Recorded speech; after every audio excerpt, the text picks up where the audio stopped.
Thank you so much for joining us for tea. My name is Bulelani Balabala. I'm the founder of Tea.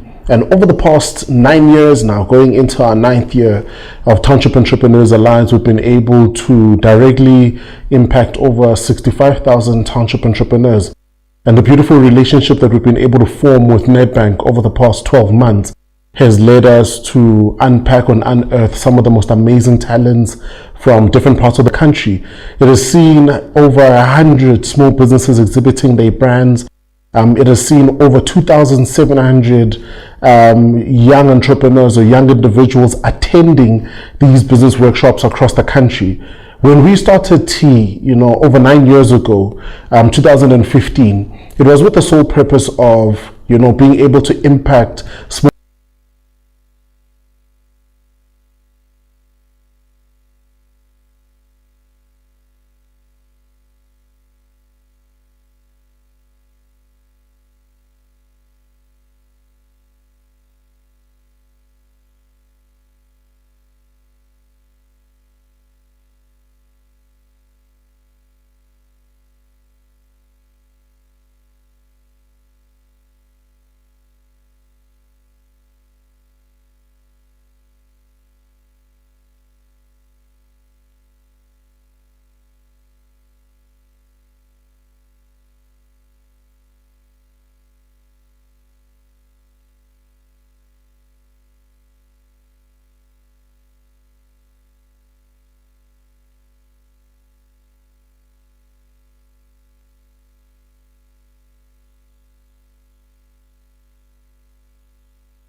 Mic test. Yes.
All right, ladies and gentlemen, it is exactly 10 o'clock, so we are beginning our program. Thank you for your patience. For those of you who have just come in, thank you so much for joining us. Welcome to the T Kasi Business Workshop. This is how we start every workshop that we do. Please, can everyone stand?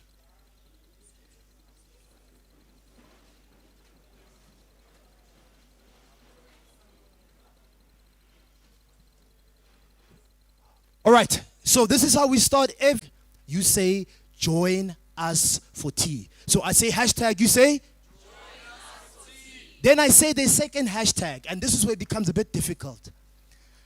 I say hashtag, you say, together, beke, libeke. Regau fail. So do you two the hashtags in. Hashtag, join us for tea. Hashtag, together, beke, libeke. Ngichelile. Hashtag join us for tea. Hashtag together bekeli bake. Like all fail again. See song again. But I need your hands up. I want you to have 10, 9, 8, 7, 6, 5, 4, 3, 2, 1. Hashtag join us for tea. Hashtag together bekeli bake. Like all fail, ne? Oh, we did it in Orange Farm. Orange Farm is a bit slow, but I think they Orange Farm. Okay, let's have the hands up, right? Daveyton, are we ready? Yes.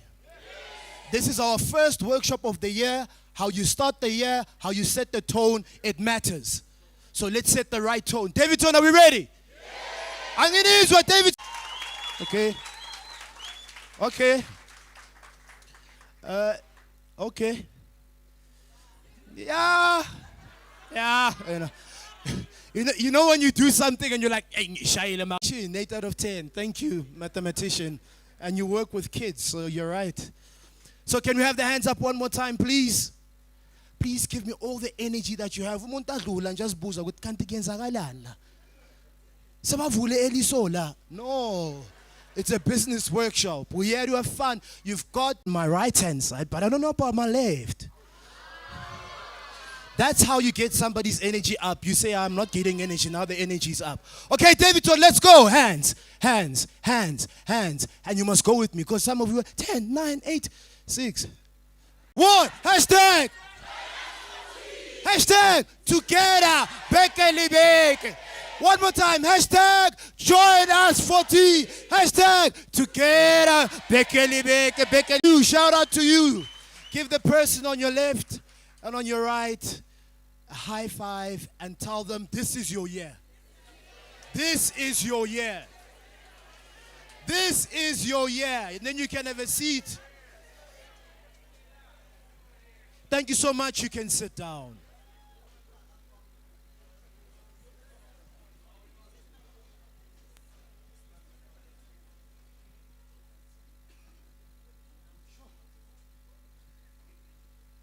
Me, current and future job creators, good morning.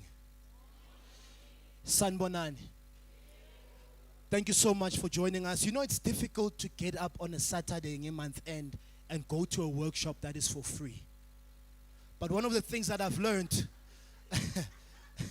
one of the things that I've learned as an entrepreneur myself for the last 10 years is showing up. Give a round of applause.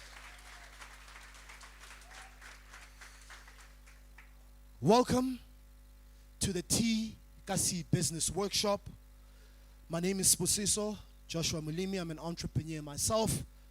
I run a company that assists individuals to pitch and present with confidence, with power, and with clarity. Welcome to the T Kasi Business Workshop. We're going to be speaking about setting strategic goals. Thank you once again for joining us. Please tell us who you are, where you're joining in from. When we set goals, we hide them. But sharing can open up doors for you. So, online audience, you can share with us what is that one strategic goal that you have set for 2026, as well as tell us where you are tuning in from. Do not move. We're going to be having a great time. Please, can we give our online audience a round of applause?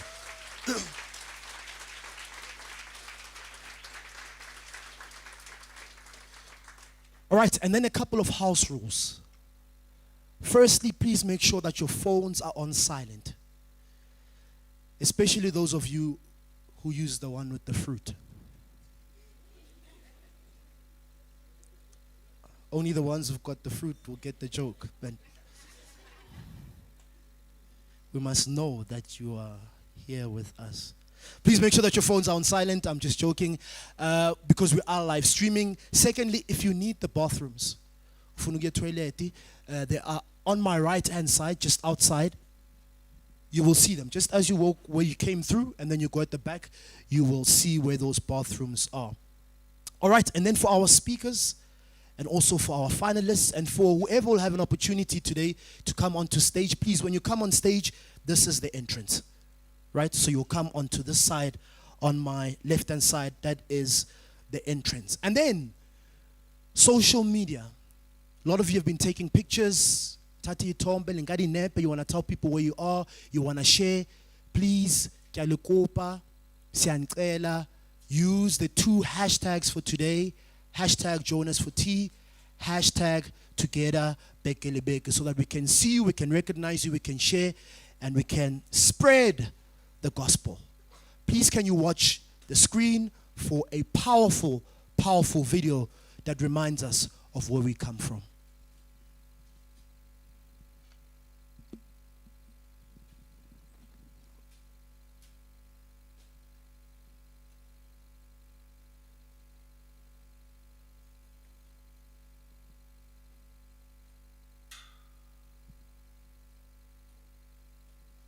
Are we winning?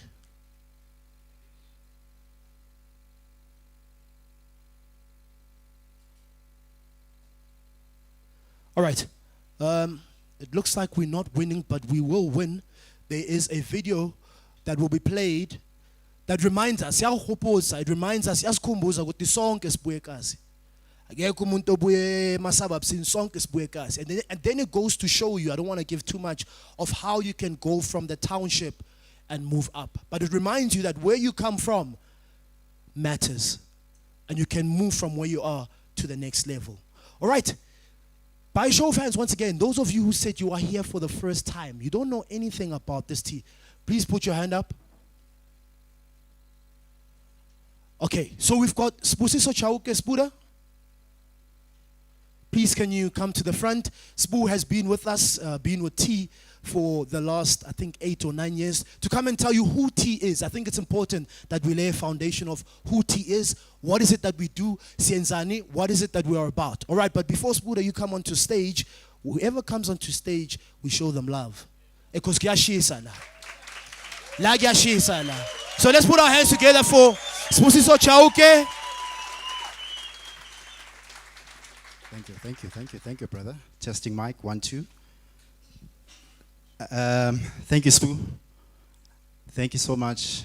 A big thank you to everyone in the room. Big thank you to our online audience. A big thank you to our stakeholders, our headline sponsor, Nedbank, AXA. A big thank you. Everyone, welcome to our second last session of 2025. This is the last chapter of. This is the last chapter for the last leg actually for 2025, 2026. I'd actually like to just. Okay, cool. So yeah, I'd like to welcome you. This comes at the back of 2015. We've started this movement back in 2015. They started in Tembisa and obviously with the aim to equip township entrepreneurs with skills, enterprise development, and access to market. And the partnership with Nedbank has allowed us to at least travel to at least 50 plus townships. And we've successfully managed to equip township entrepreneurs with skills, enterprise development. Okay, sorry man, sorry. I'm on a mic here, so it keeps distracting me. Sorry. So yeah, you are here. A big welcome to everyone, and we'd just like to welcome our entrepreneurs, our exhibitors on stage, our exhibitors. And my big ask from you would be to support the entrepreneurs that are here to showcase their businesses. My big ask would be to support the local entrepreneurs. If you're not going to support them financially, just tag them on all the social media platforms. Tag us, or hashtag Danos for Tea. And yeah, that's the sweet and short of it. Yeah, we've been in the game since 2015, and yeah, thank you.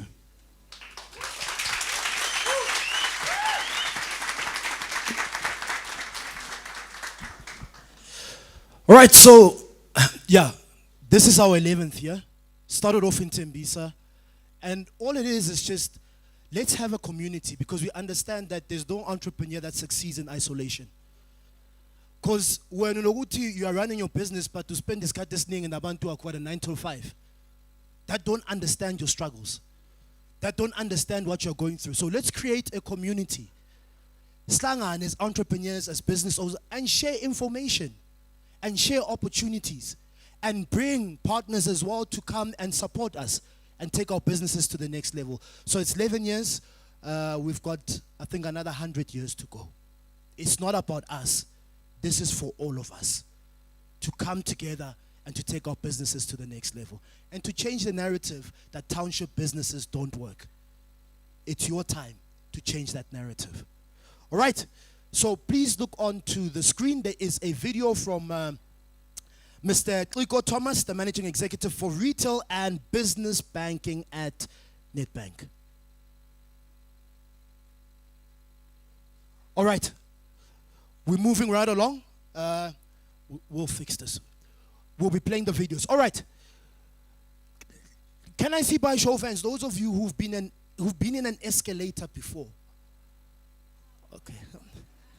Okay, I was going somewhere with this, but then you are too fast for me. You meet someone, whether you're taxiing, whether you're at the mall, and they say to me, tell me about your business. And then what that does. So part of this session is called the pitching clinic. A great idea that is poorly presented sounds like a poor idea. So in your mind, this business is great, but when you have to present it, it doesn't sound so great. Sometimes you will have an opportunity to pitch. Can I see by show of hands one more time? Those of you who need money for their businesses, you need money, cash. You need cash. Cash. You meet a potential investor at the mall, at church, or in a taxi or a client, and they say, tell me about your business. My name is... So part of the pitching clinic, I need you to write down these 4 questions to help you. When somebody asks you, Mama, business here, how? What? Sometimes you only have a minute. You know, Autiak. And sometimes the opportunity may never come again. Already you're giving somebody your number, but they don't even know what you do. Follow us on social media. Follow what? It is better to be prepared and not have an opportunity than to have the opportunity and not be prepared. So you need to be prepared, Autiak. Kukai Mike, 1 minute. Then we're like, yeah, this is the person we want to invest in. Because when the opportunity comes and you're not ready, it's gone and may never come again. So someone says, tell me about your business. These are the 4 questions that your pitch must answer, even in that 1 minute. Whether you go taxiing, whether you are in church, whether you're at the mall, wherever you are. Question number 1. What problem are you solving? What service are you providing? Hi, my name is, and I'm from this company. This is what we do. Oh, this is, what do you do? What do you do? If I can simply put it like that, what do you do? And some of you do so many things. You're doing catering, then you're in construction. You're moving from construction, then you're selling sweets. Then you're moving from sweets, then you... What is that one thing that you want people to know that you do? What do you do? What problem are you solving? That's question number 1. Question number 2, what's your unique selling point? So unique selling point is what's different? What's special about your business? I swear na fela o tsako tlatswang diteki. Mama swear na fela o rekisang dikuku. You're not the only one. You do know that you're in business, and business is competition. So, special, man. What's that special? What's that thing about your chili sauce? What is it? You're not the only one. But you must be confident and tell us what it is. Right? So what problem are you solving? What's your unique selling point? Question number 3. What's your story? Why did you start? Where are you going? I always share that there's a brand. I'm not big into sneakers, but you know, I love Batu. I love the Batu story. We've fallen in love with the Batu story and what it's about. Even though you don't like sneakers, but you wear Batu because you love the story. What's your story? And your story is your power. Share your story. That's what sets you apart. King stories. Why did you start? Where are you going? What's your vision? What's your story?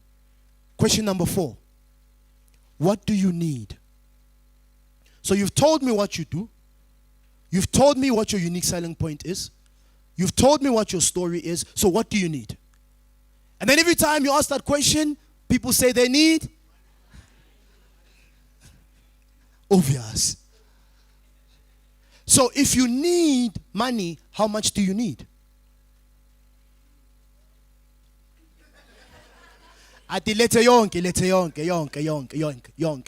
If you want to separate yourself from those who you are pitching with, here is a key.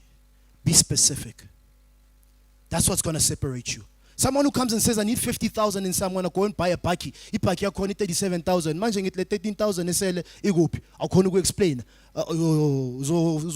Show le. Be specific. What do you need? Some of you actually don't need money, to be honest. You just need access to market. Because access to market gives you clients and clients give you money.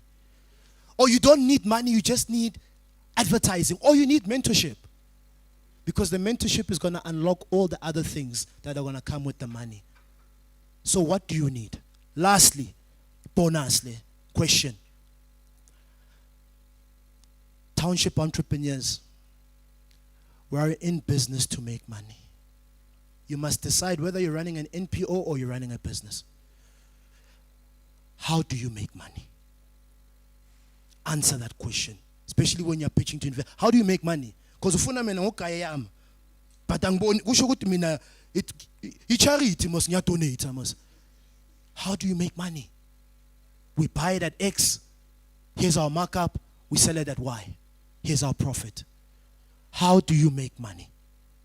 Very important. You are in business to make money. And as you make money, then you'll employ the youth and you employ more and more people. So those are the 5 questions. Right? And I'll repeat them. 1, let's say together. What problem are you solving or what do you do? Right? Number 2, what's your unique selling point? So what separates you from the others? That's when I fail. Like, yeah. Number 3, what's your story? Are we together? And your story is your power. Number 4, what do you need? Right? And then number 5, how do you make money? So now you've got a framework, right? When you meet somebody, hi, my name is, this is what we do. This is what separates us. The reason why we started was 1, 2, 3, 4, 5, and this is our vision. Here we are 5 years in, and this is what we need, and this is how we make money. Done. You are prepared when the opportunity comes. Okay, So, online audience, get involved as well. We've got 6 finalists with us who are going to pitch for the grand prize of 50,000 Rand. One of them will walk away with that. Online audience, this is also an opportunity for you to pitch your business. You don't know who's watching. Along the townships, we've seen someone pitch their business online, somebody else connects with them online, and boom, they're in business and they're making money. So, we've got finalist number 1. Zintle Valemini from United Siafunda. Zintle is here. Zintle, please can you ascend to the stage? Ashayela Zintle izandla. This thing. Okay. Take center stage. And you see, because you come up onto stage, this needs to be practical, right? Because you come up onto stage, and when you come onto stage, sometimes you get on stage and people are looking at you like, you relax, and then you start. Are we together? Just relax. For Zintle, your time starts in 3, 2, 1, action. Dumelang Sadbonani Kamalamu Zintle in South Africa to build her own robot, which is called a buggy. My aim for me to build this, I'm from Ekasi, in community, and take it to local schools, which is affordable and everyone can use it. So this was my aim. We make money. We make money by going to private schools and ask learners to pay us a certain money so that we can be able to go to public schools, so that our learners can be able also to have access to coding and robotics. And with the fundings, I think I'm going to do it. And when I start talking about coding and robotics, you all think about traffic lights. I mean, coding and robotics. So yeah, I want to give young women, and I also use Spike Prime. That's also another old robot, and we also do unplug coding. So we start teaching from age 4 to age 15 years old. So that, and we also do teachers training. So we teach educators to be able to do coding and robotics, and we also do. Fantastic. This is not a business emasababsi. It's a business ekasi. And we're getting to see more and more creative, powerful businesses. All right, so we've got pitching finalist number 2, Fun for Kids. Somebody, guys. Wait, my brother. Wait. Let me get your timer right. All right. Fun for Kids. Let's show some love for Fun for Kids. Your time, my brother, starts in 3, 2, 1, action. Somebody, guys. And you know, the problem is, it's all fun and games until the jumping castle gets damaged. The problem, which we hope now, because we've got experience, we've done these new jumping castle pastel colors. We want this kind of a jumping castle. So we not only want to manufacture them, we also want to repair them. So that is one of the problems that we are embracing as Fun for the Kids. What do I want? What do we want at Fun for the Kids? We want to host the fun day. We value a beautiful experience for the kids. I was a baby. When I grew up, I used to play. I used to love playing. And I still do now.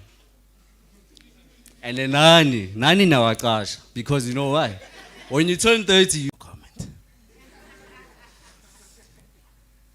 For those of you who have just joined us, thank you so much for joining us. Welcome to the T Kasi Business Workshop. Thank you. So 2 down. How are you? Dark and lovely.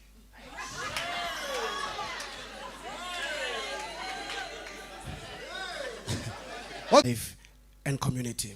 My name is Albert Zita. I'm the founder and director of Sir Albert Tutoring and Arts Academy.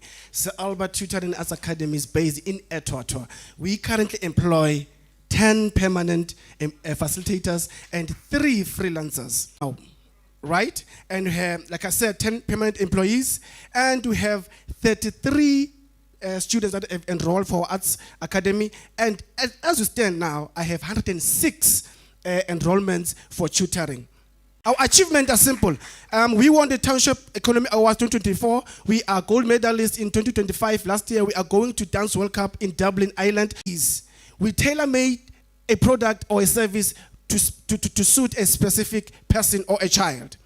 Ethically, all our tutors and facilitators are vetted. So your child is saved training. And also, we are professionals. I hold a master's degree in applied drama and theater. Albert, dark and lovely Zita from Sir Albert Tutoring and Art Academy. All right. And an inheritance. My grandmother left a legacy for me. That is the skill to learn how to bake. And she left the kind of person who took that skill and monetized it. You know how you wake up in the morning and you're just hoping that you could bump into convenience, like breakfast that is affordable, and where convenience meets affordability on a demand, and that is the problem that we are solving. My name is Homuto Siema. I am the founder of Delectable Nourishment, a bakery business based here in Daveyton. According to research, we can sell to our customers. We've been in operation for 5 years with a team of 5, and we are going out making sure that we're meeting the customers at their point of need. We have won Women in Leadership with JCI, done efficiently, and we not only just focus on one taxi rank, but we go to others, and that will also ensure that we give employment.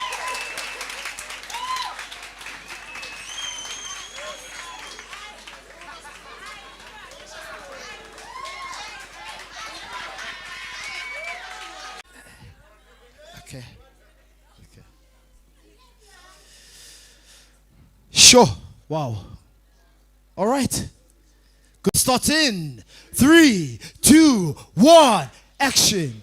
Company that delivers sustainable value through innovative service delivery within all our brands. So meaning we've got different divisions under Ito Holdings. And then I've recently introduced Ito Projects as well as Ito Hygiene Solutions. And then we also have Ito, many brands under it. But it is a structured parent company that houses and governs all the brands. Each division focuses on their main purpose, while Ito Holdings, our services under O Beauty Bar, we have hair braiding, male grooming and nails, and we are based here in Daveyton. We are fully registered with CIPC, and we are also tax compliant. If we are to get those needs, that will birth another two, until we dominate in the township. Your 3 minutes is up. Thank you so much. Thank you, Ito. Thank you. All right, Mato, Daveyton, let's go.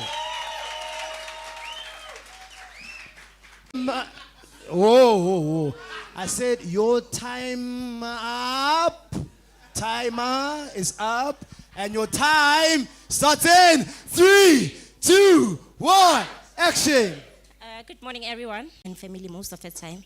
So I wanted to save them time by offloading one of it's the most successful laundromat in Daveyton and beyond. Our appliance technician. Studying was not easy. I had a lot to learn and a lot to unlearn. Lucky enough, I had AXA came through to help me with the business. So at least now the load is a bit better. Meaning they are not durable enough and they are not big enough to handle a large amount of laundry. I aim to hire more more staff as the bank.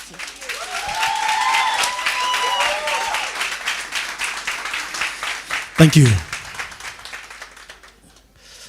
All right. 6 down, no more to go. It's easier to record when you're at home and you're in a comfortable space. For some of them, it was their first time being on the stage, but they're able to stand up and to be present.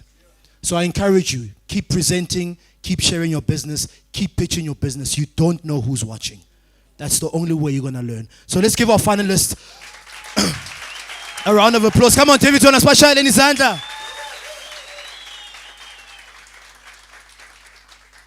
All All right, now it's up to the judges. As I said, one of them will walk away with the grand prize of not 10, not 20, not 30, but not 40 rather. 40 is too small. It's too small. 50,000 rand. All right, are we ready?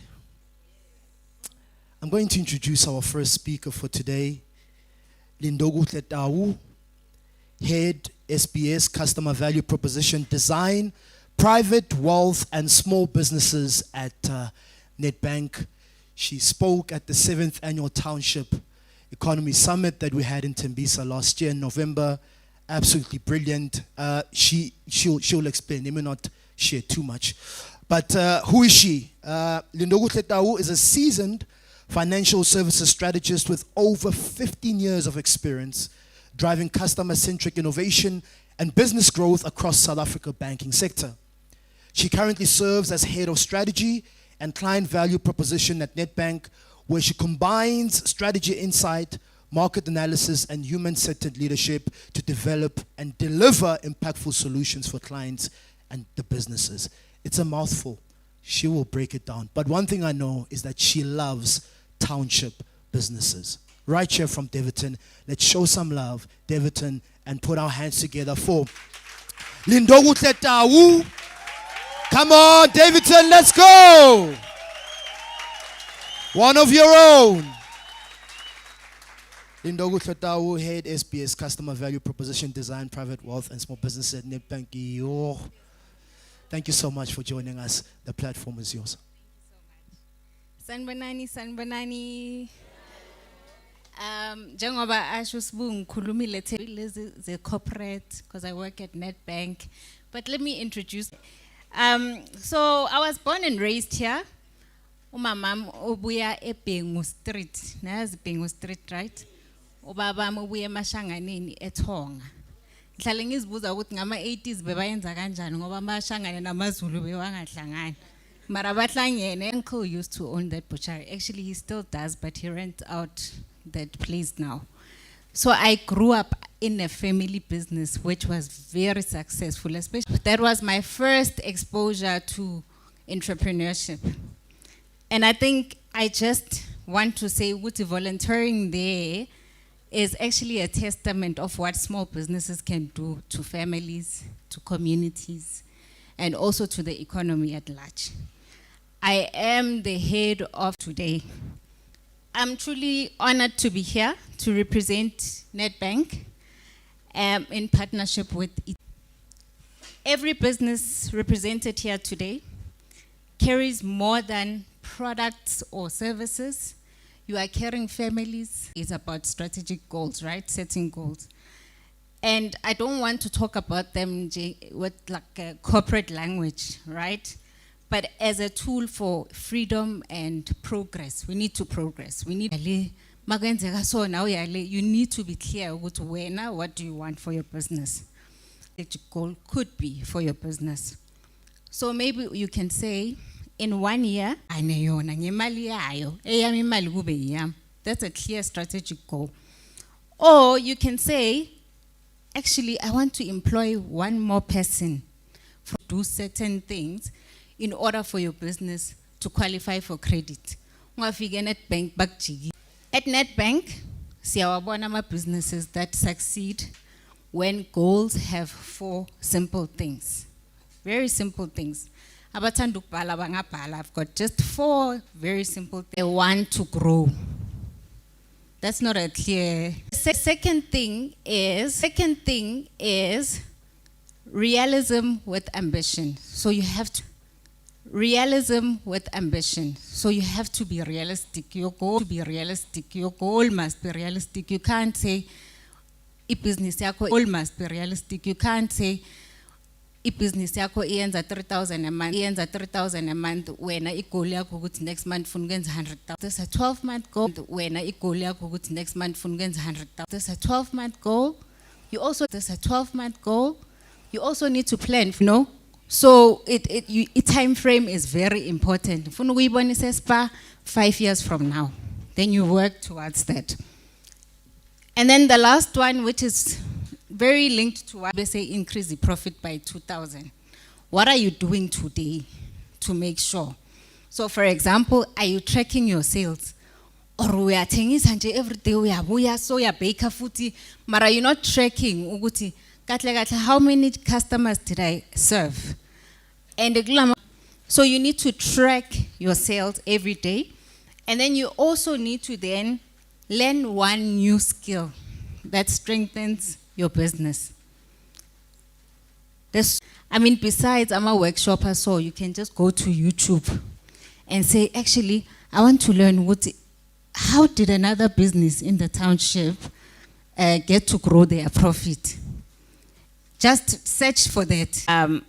Simple things that we've seen other businesses do and succeed. Ne? Abakholwayo bayazi ukuthi naseBhayibhelini kuyasho ukuthi you write it down. For example, we give business accounts that help you manage cash flow properly. La kungena imali manage cash flow properly. La kungena imali bophumile nabangani bakho koloti 300 uyifaka lapho. Bakho koloti 300 uyifaka lapho. Education and tools. I see we don't have Simply Biz branding today. We had it at the summit. But if you can just Google, there's a lot. So you can register there for free.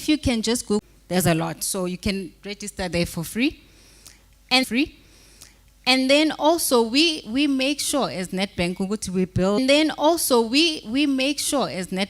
we build meaningful partnerships with the likes of T, who are very great at creating platforms such as this. So mustn't trap you. You mustn't feel trapped with manje yabona la ngisenkingeni angisazi ukuthi ngiyophuma kanjani. It must work for you. But in order for it to work for you, it starts with it for your business. And well done to the pitch team here in front of me because I could hear already ukuthi ama goals akhona, but some of them were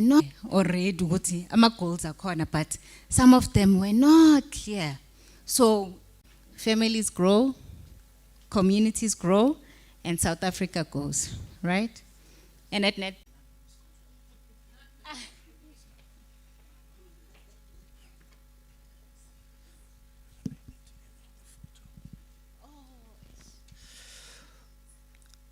All right. Can we please give Lindogu Tletau another round of applause? Lindogu Tletau, head SBS. Yes. Customer value proposition design private wealth and small businesses at Nedbank. Can I see by show of hands those of you who once went to a market, and when you got to the market you wanted to buy a certain product, but you didn't have cash. Sometimes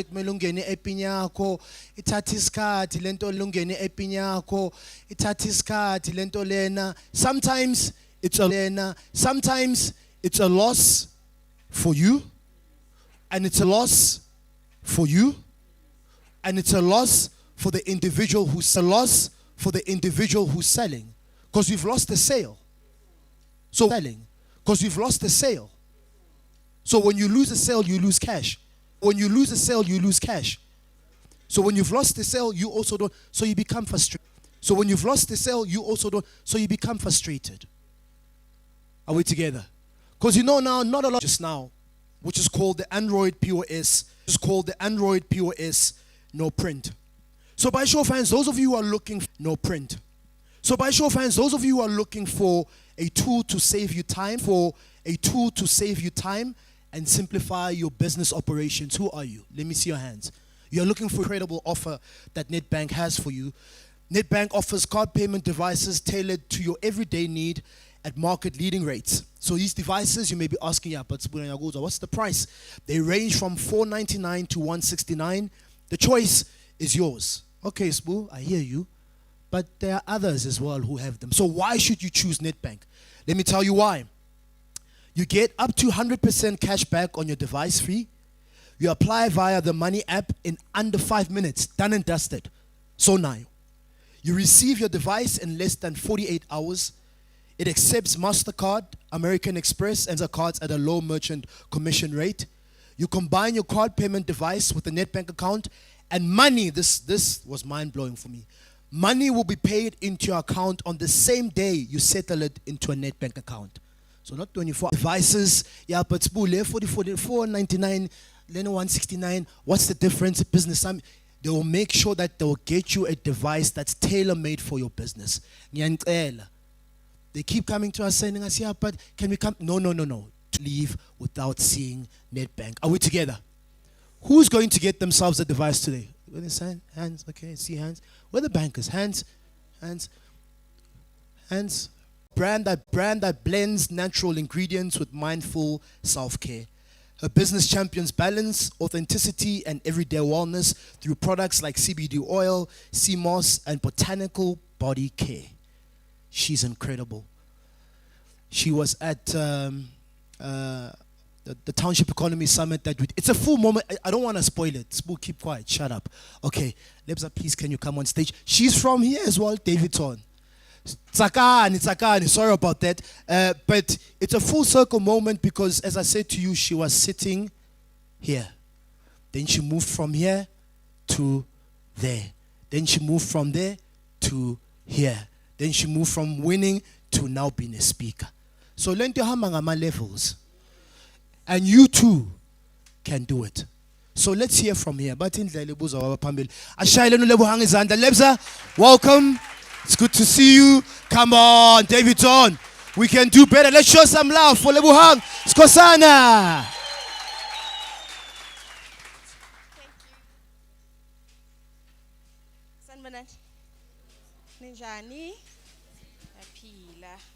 I'm Lebuhang Skosana from Toka Essentials. I'm an agro-processor. I make wellness and cosmetic products to elevate everyday wellness for everyone. So here I'm just going to show my growth journey and the lessons learned.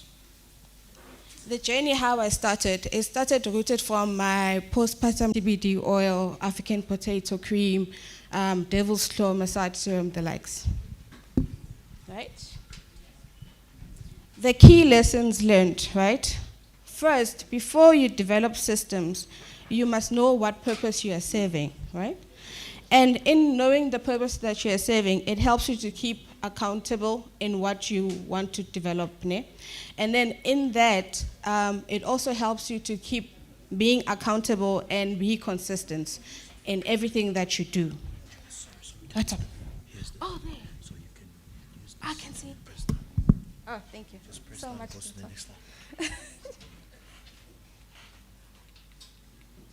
Oh, there. Much better.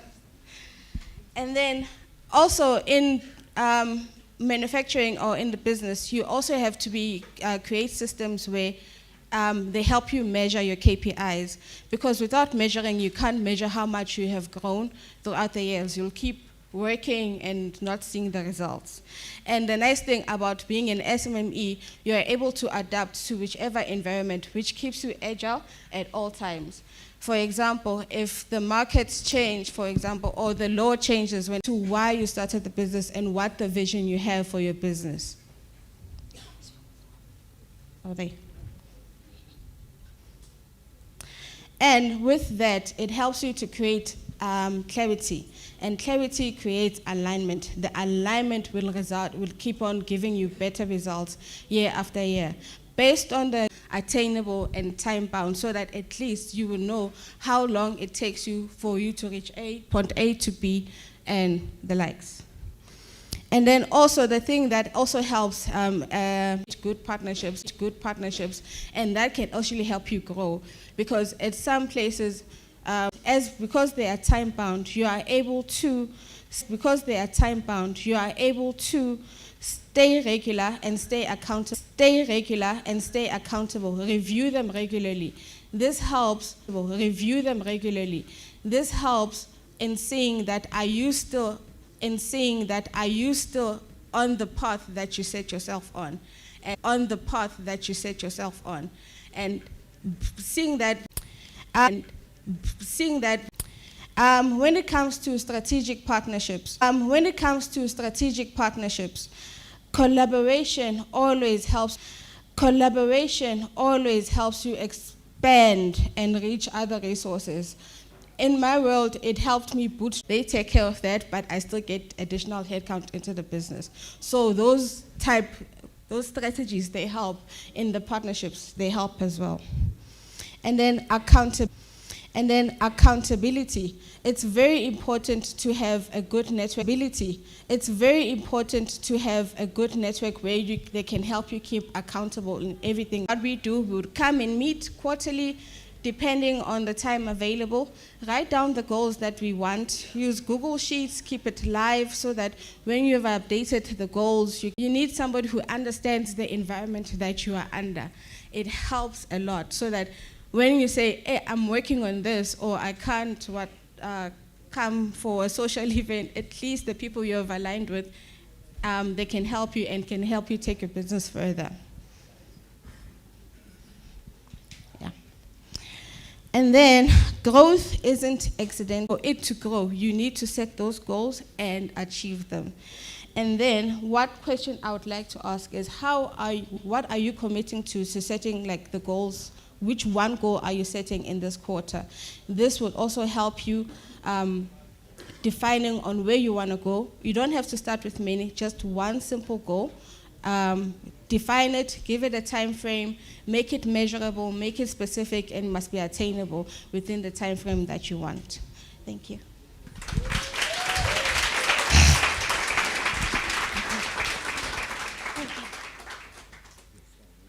A full circle. Thank you so much. Do not leave yet. Yeah, you know the drill. Please look.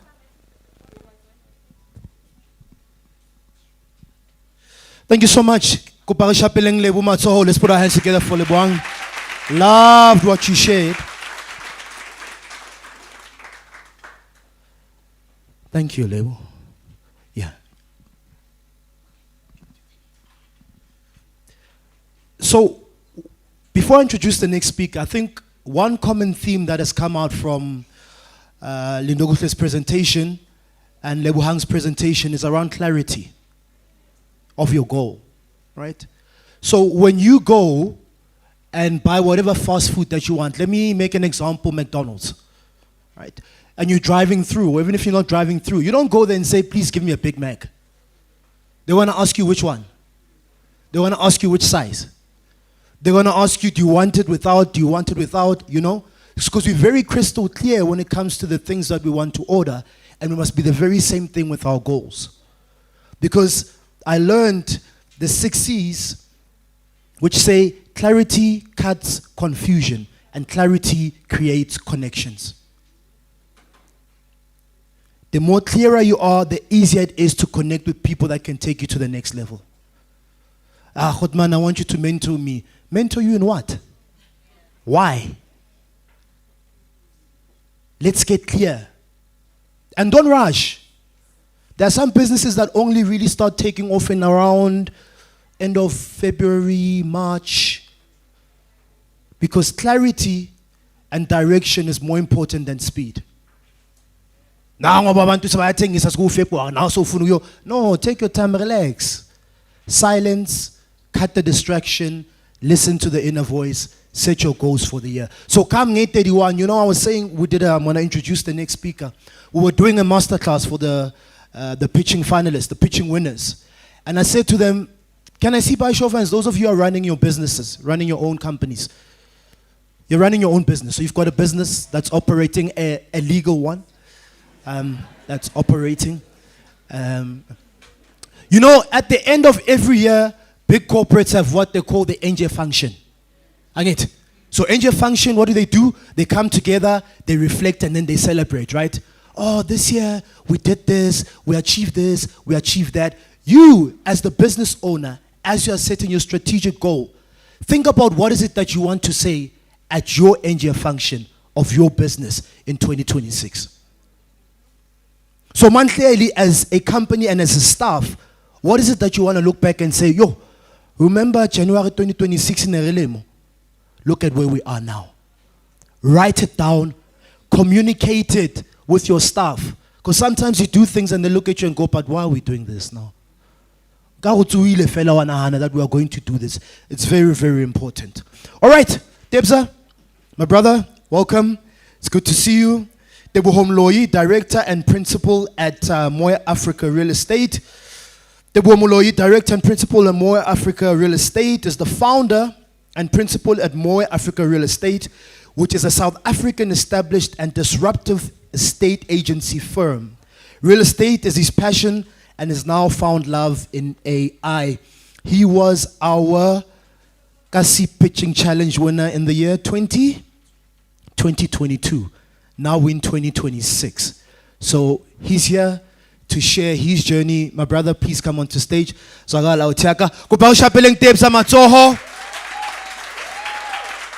Teboho Mloyi, Director and Principal at Moya Africa Real Estate. I want to for you, so you're doing well, my man. Very proud of you.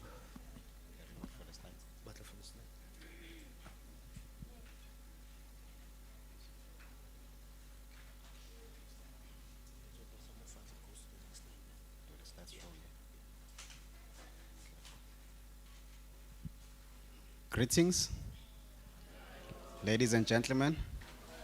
Sanbonani, Dumela, Enda. Assalamu alaikum. Walaikum assalam. I go by the name of Teboho Mloyi, aka the Kingpin of Sandton. I am the founder and principal practitioner at Moya Africa Real Estate, your #1 real estate agency firm in South Africa. If you didn't know about us, I'm glad that as from today, you know. We specialize in property sales and rentals from your residential, commercial, new development, industrial, all things real estate. Not sure if my slides are showing on the screen. Oh, okay, perfect. Turning passion into profits. That is my motive ever since I started becoming an entrepreneur.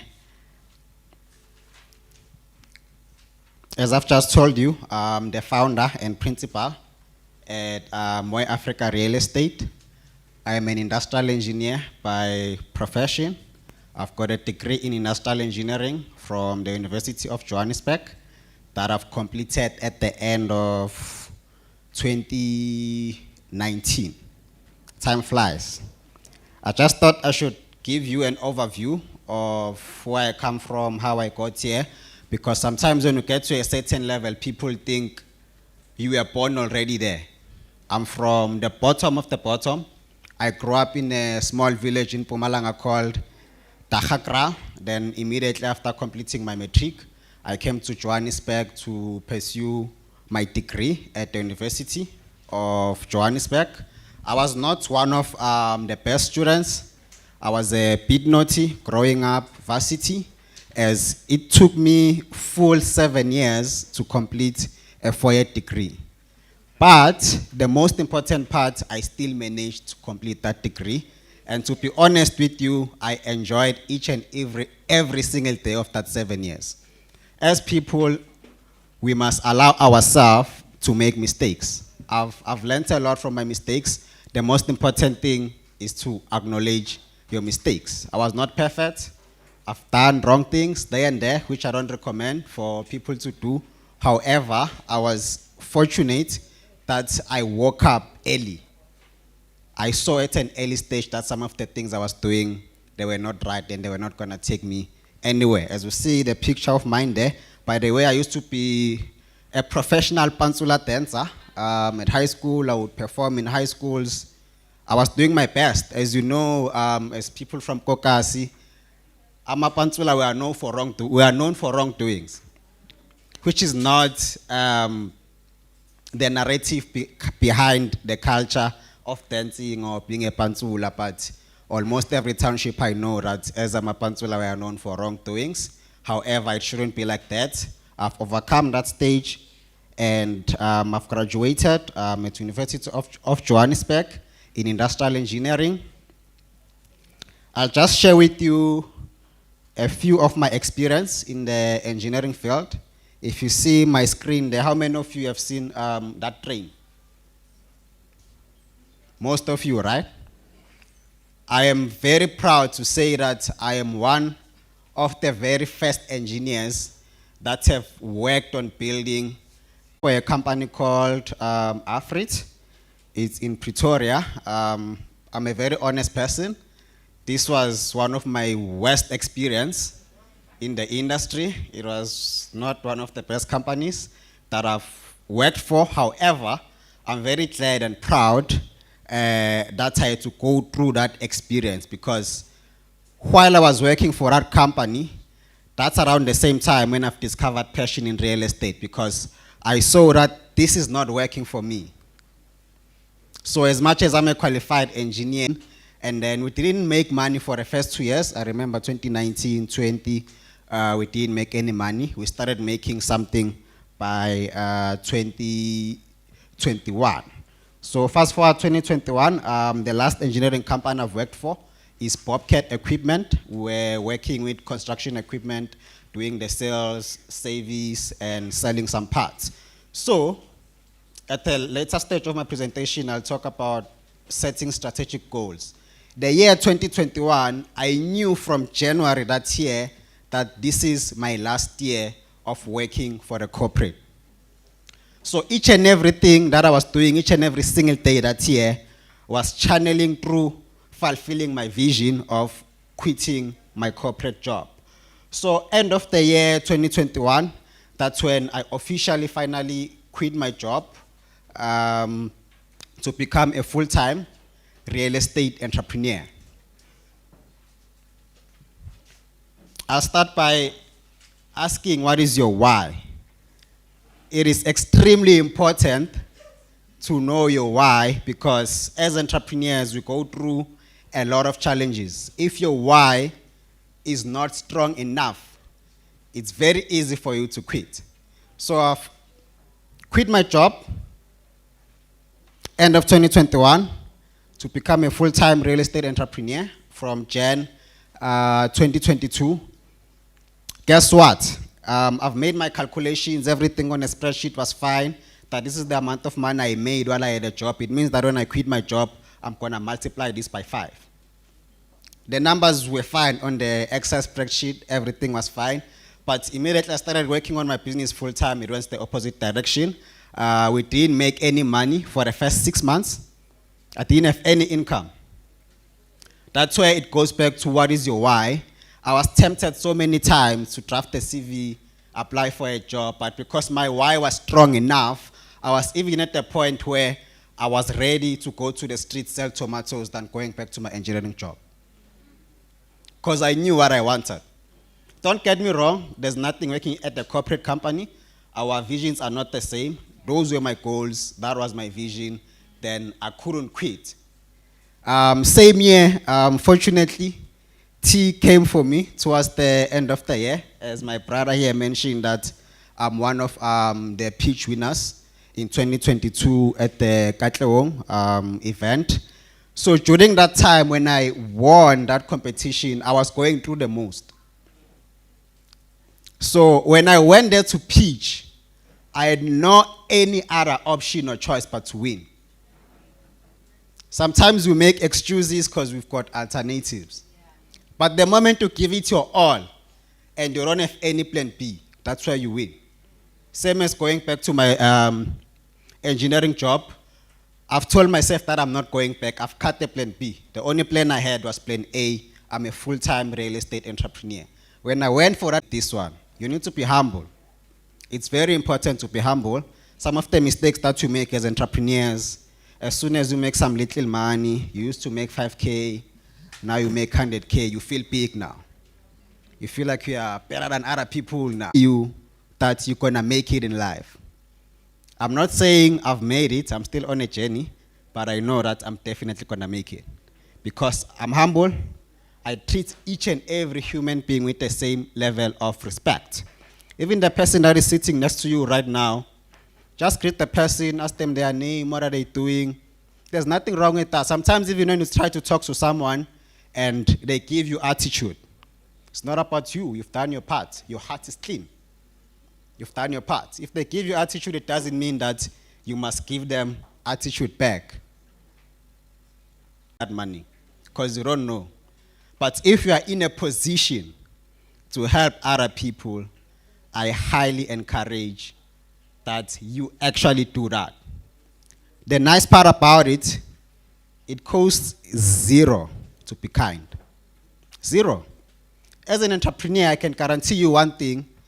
Just by being kind alone, you are already 80% ahead than all of your competitors.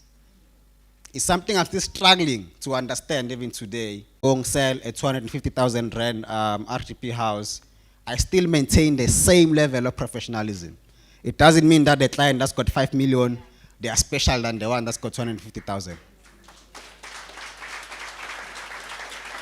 Consistency and same level of respect to each and every person and or client that you are actually dealing with. Please show me the next slide there, brother.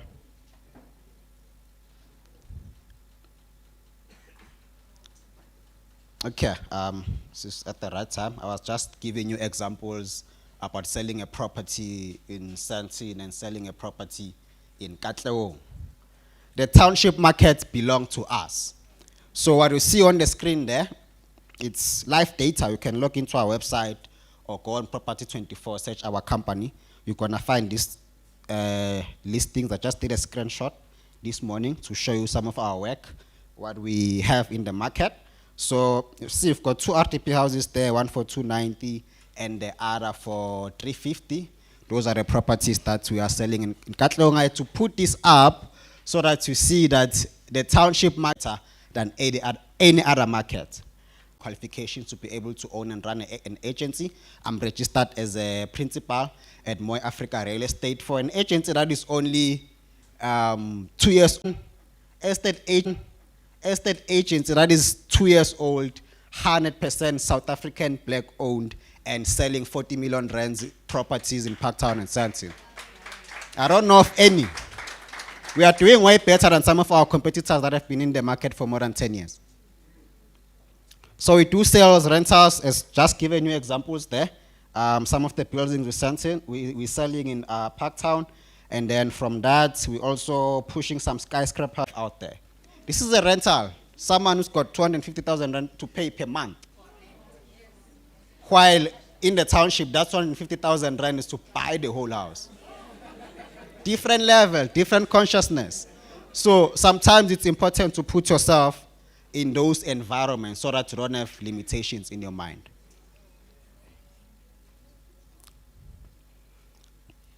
My company got over 20 property practitioners that are registered, and more than 80% of them are university graduates. About 50% of that are qualified engineers. So from starting my own agency less than 2 years, I've recruited some of my brothers and sisters whom I worked with in the engineering sector. I showed them an opportunity, and those who believed in the vision, they are working with us now and doing extremely well.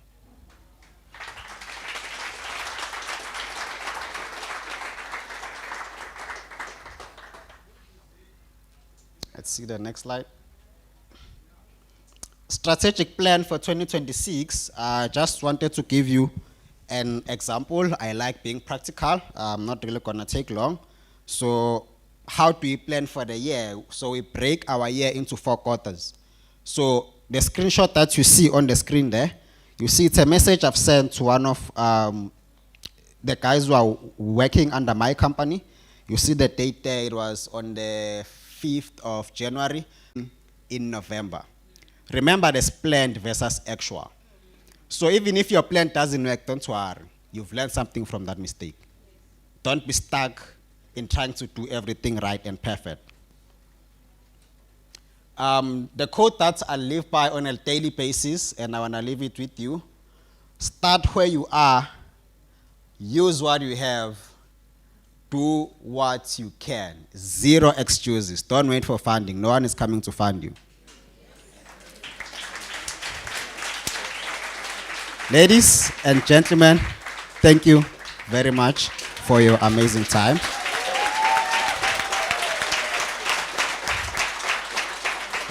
Just the last one, if you want to contact us, you can find us on social media platforms. The company social media platforms, it's Moy Africa Real Estate. That is on all platforms, your Instagram, Facebook, LinkedIn, and TikTok. My personal brand, you can find me as Kingpin of Sentin, or you can search Tebucho Kingpin Muloi. Danko means thank you, Asbonge. Thank you so much, brother. Please, can we get a photo of you? So, I've got really, really exciting news. I know who the winner is. Thanks, brother. I've got the name of the winner for the grand prize of the 50,000 Rand. I can tell you whether it's a male or it's a female, but all I can tell you is that they are here. So we're going to have just one more powerful presentation. And then we're getting into networking. After networking, we've got the Mbawula Chat. We announced the winner. We have lunch. We are done. Are we together? Are you enjoying? Are you learning? Fantastic. That's what it's about, right? So the next gentleman that I'm introducing onto stage, he is, there's a lot that I can say about him. But anyway, he's the author of what is now the best-selling book in South Africa. Well, it's a bestseller, The Township Entrepreneur's Guide to Get Things Done. For those of you who don't know him, his name is Mr. Bulelani Balabala. He's been an entrepreneur for more than 15 years. Founder of Township developer, many things. He doesn't like these introductions, but he's passionate about the township. He's with us to share on strategic goal setting. Let's put our hands together for Bulelani Balabala. Ola bafethu ngiyashisa yo. But I think when I was thinking about it, sitting at the back, you need to be philosophical about these things. This is how your year must be in your business when you look at your sales. Because when you think about how you started the year,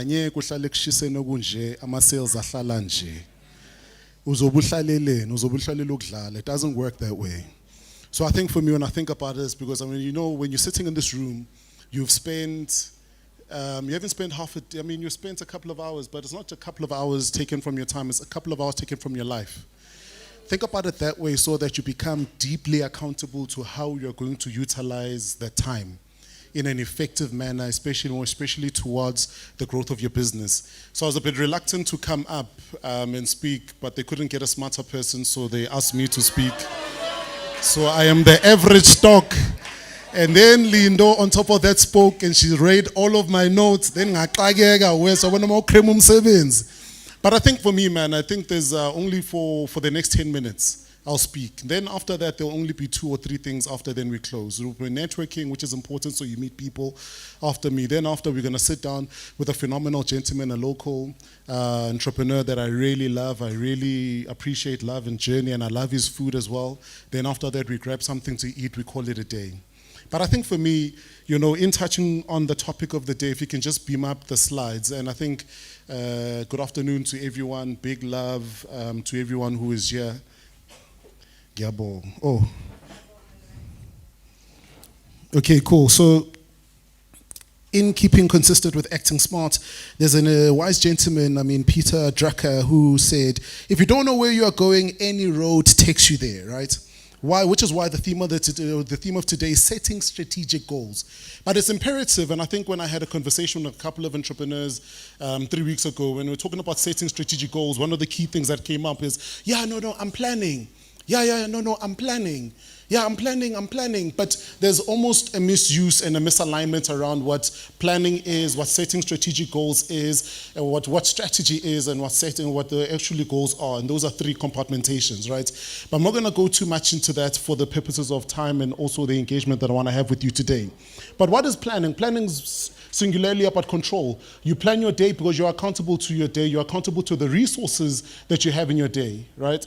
You plan around the stock that you have because you know the stock that you have. If I buy 30 liters of raw ingredients, maybe I buy 30 liters of butter, I know that mangzika, ngama 5 liter or ngama 200 mil, they give me so much of whatever ingredients that I need to mix to bake a bucket of scones. So I'm able to then ascertain and work out those numbers, right? But the key thing, and I think when you sort of look at the slides, you look at some of the basic things that are encapsulated around planning is, daily operations, your to-do list, monthly expenses, stock and supply schedules. These are things that are within your peripheral view that you've got control. And at a basic gist, when you talk about strategic goals, and strategic goals are singularly about giving you direction. It's everything that Lindo said without just recreating and going over what she was talking about earlier on. It's now the philosophical stuff, but you can't do these things without unpacking, but you can't do all of these things without first unpacking what you did in the previous year. I don't want to move on with the rest of the slides because I'll be jumping over them, right? Because some of the things were already spoken about, but I want to just give you these key 2 things. There are 4 things for me. Before we talk about planning for the year, you must first audit what happened last year. So when I talk to people, they always say, hey, we're bedile last year. Go bedine. So you need to understand, you need to sit with yourself and actually have a moment with yourself. So go bedine, okay, cool. So we didn't get the sales that we're looking for. We're looking for a new strategy. But you can't look for a new strategy if you don't know what first went wrong. You then need to then go back, sit down, and then see if you can pull that data from Facebook for the past 12 months and see if you can analyze that. Print out your bank statements. If you can't print them out, see if you can go online, click on the search tab on your transaction history, and then search all the way back to look at where were you swiping the business card? Where was the issue? And then go into your accounting system or your accounting book. Look at all the people that you were invoicing. Were you pricing them correctly? Then look at some of your pricing models. Then go back to the 6th thing and then look at your suppliers. Are there any suppliers, especially on the fixed cost, that you can go back and optimize? Like for me, for instance, I'll tell you what I do. Every 3 to 6 months, every single year, I call every single person that we've got a fixed insurance, a fixed account with, and we ask them for better rates. It's been quite interesting that the same rate that we got for 2,000 Rand now drops within a 12-month period to about 1,100 Rand, purely because we're telling them that we're going to pitch you up against your competitor, who's given us a preferential rate. That even when we don't have the preferential rate, they're able to then skin off some of the fat. So sometimes, before we even do this, before you even think of making more sales, then you're optimizing. And then all your variable costs, your insurance, like your bond repayments, your bank repayment, those are fixed expenses in your business. Those are the ones that you try and ask them to reduce or give you preferential percentages. Some of them you can, some of them you can't. Then you go back and you then look at, and the whole purpose of looking what you did in the previous year is for this basic purpose. You can now come back to a supplier and say, man, my data shows me that over the past 12 months, I have bought to ask for preferential rates that are discounted, and we are able to then negotiate based on that. Why? They are able to then entertain you because, number one, you've demonstrated that you understand your business, that you respect it, you know your business numbers, you know what your business consumption is. And then out of that whole entire picture and conversation, you are now engaging them and saying to them, I want to be your secured customer. So for them, they no longer need to think about 10,000 in the whole year. It's already covered when they think about their strategic planning, because it's going to be coming from you. So you then underpin and you do those, and how are you managing your output? Is there a way in which you're managing the rolling up of caribou's durable? You're looking at those things. You're looking at your damage log or your damage list. I think that's what we call it in our office, right? And then you look at how many of these products have you had to write off. How many of these products have you had to write for because they were misused? And is there a particular manner in which you could manage them better, manage your time, manage your finances, and manage your motion, but you're not achieving what you want at the end of the day? And some of the key things that are encapsulated under that is strategic goals, especially goal focus, is this: where is the business going? How big is the business? How big the business should become? You decide that. That's an emotional, so that part is two-part answer. That says that I know that I can do 25% because that is how the market grows year on year, but I feel and believe that we could do more. And how we then unpack that feeling through strategic goal setting is that without make it tangible and how we then measure it for it. And we'll unpack a little bit of that. The next one is that my emotional plan, factually, it won't make sense because I outgrow certain things as you develop and grow. And you need to be mindful of those things and those nuances, because in most cases, we then hold on to the very things that we should be letting go of because now you are growing into the next level of your business. But you can't understand that if you don't understand your business value chain. That's not part of this whole entire conversation. But I think it's important that I bring this up. Because in most cases, especially when you're talking to business owners, and this is me and you because you're my colleagues, and all of us are on the same level and we're interacting in your single base, and all of us are navigating entrepreneurship. What this then helps with is that you never have the blockages that say that I want to own a big lounge like DKNY, but I don't have $1 million. So that means that I can't move. You've got the people who sell the consumables, which are the tiles. Then there are people who then sell other consumables like the beverages. That is the value chain that makes this organization tick.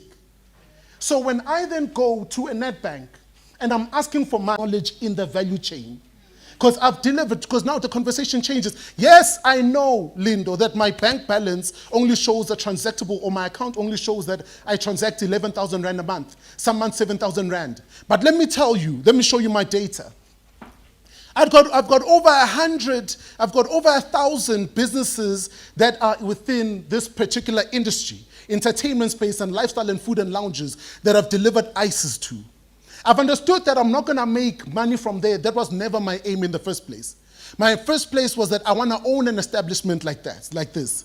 So some of the pitfalls that I've seen going to some of them is that the ones that have done well, the staircases are next to the restrooms. The ones that have done terribly bad is that they're positioned in this particular manner. The ones that do well are positioned on the main road, or they are not. The ones that have won better is that they hire managers that talk like this and procure like this. The ones that have done better are people who then procure foods that are like this. So it changes the whole entire conversation.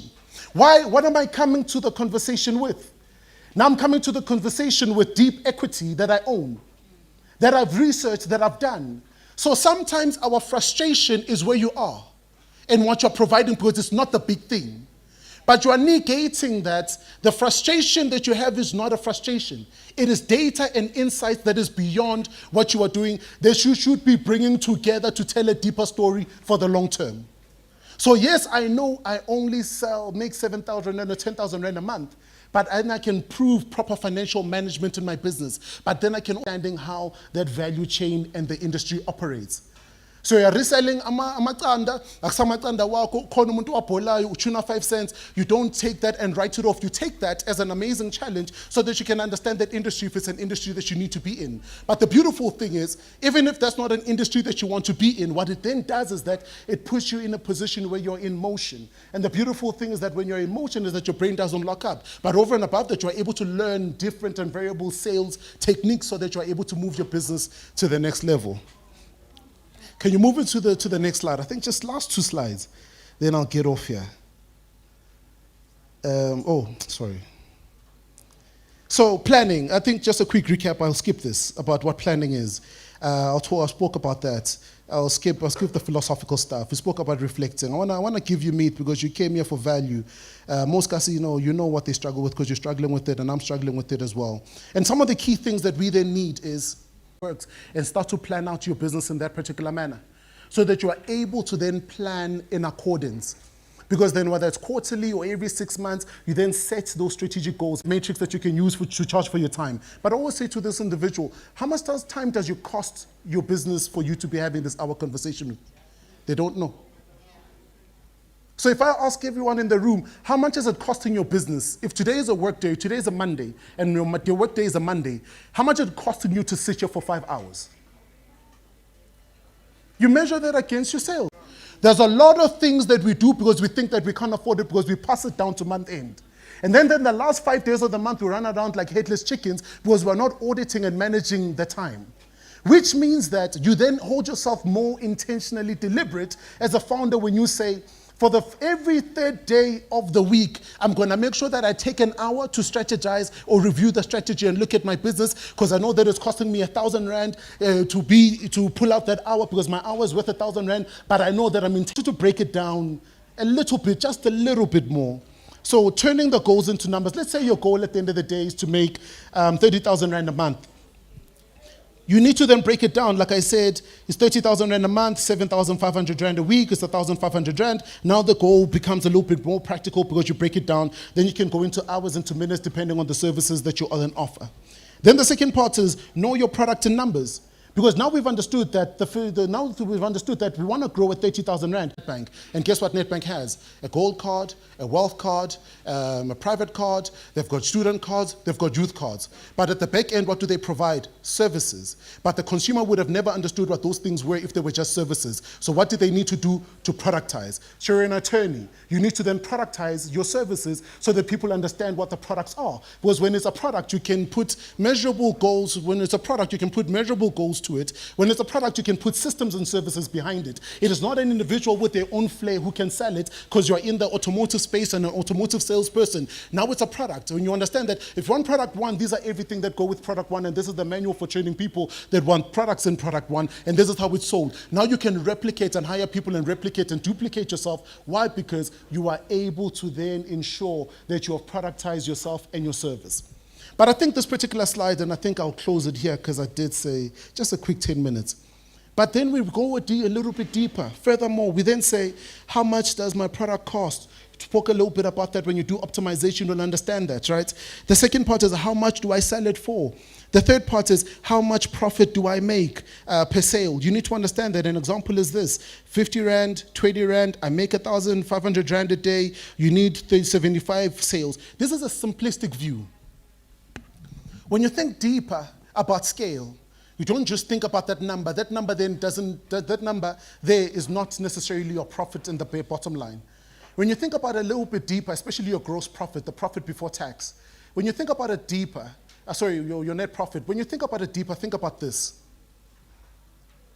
How much data, when you calculate, how much data do I need to render that service? How much electricity do I need to render that service? If I think about growth, how much of growth percentage needs to grow into pricing this product so that I'm able to scale and grow? Because now, if I'm pricing a product and the only thing that I factor is that I buy the flour from her for 40 rand, she gives me the bucket for 20 rand, I sell it to him for 100 rand and 30 rand is my profit, but what about the time it took and the labor to make it? What about the other variable resources that went into making it? So at the end of the month, then umangele, yo mfethu benginabo 40,000, angazi ukuthi iphelele, but siyazi ukuthi iphelele, kumele uthenge igesi. Bekumele uhafe uJabu wa next door. He's not a full-time employee, but makazwakela ngithi umgabo ma-2 or whatsoever. Bekumele uhafe uJabu. Bese ukhohliwe ukuthi bekumele ugibele ugovitex or uthole iveni ozokutransporta or ufake ipetrol. So you then go a little bit more deeper and intentional about those numbers. Because out of that then comes out a beautiful and clean picture. You're going to be very angry with how you have misused some of your resources and time in the previous year, but you'll become a stronger, more fitter individual who's going to be sharper enough to go into the new year. One of the key things that we always wanted to endeavor for when we started T 11 years ago, I guess 10 years and a couple of months, was every time we hosted these gatherings, they thought it was a political gathering or municipality and people came there looking for tenders. But the one thing I always fought against was to say we don't do freebies. Because the life you are looking for is always going to have competitors in every industry. The business that you want to grow and scale, there's someone who's rendering the same product as you. And there are going to be industry competitors that are out to eat your lunch. So consistently, you must think about how do I optimize this product and optimize my unique selling proposition and consistently be market competitive.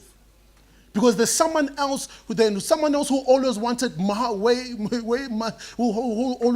way harder or deeper than me. But I need to be able to answer that question for myself consistently each and every day. So one of the key things for us was always be to say, share the hardest of information with individuals. Simplify 30% of it.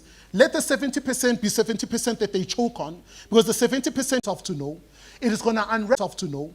It is going to unravel itself in the years to come as you grow and you scale your business. Why? Because you are not operating your business at the level at which it is now.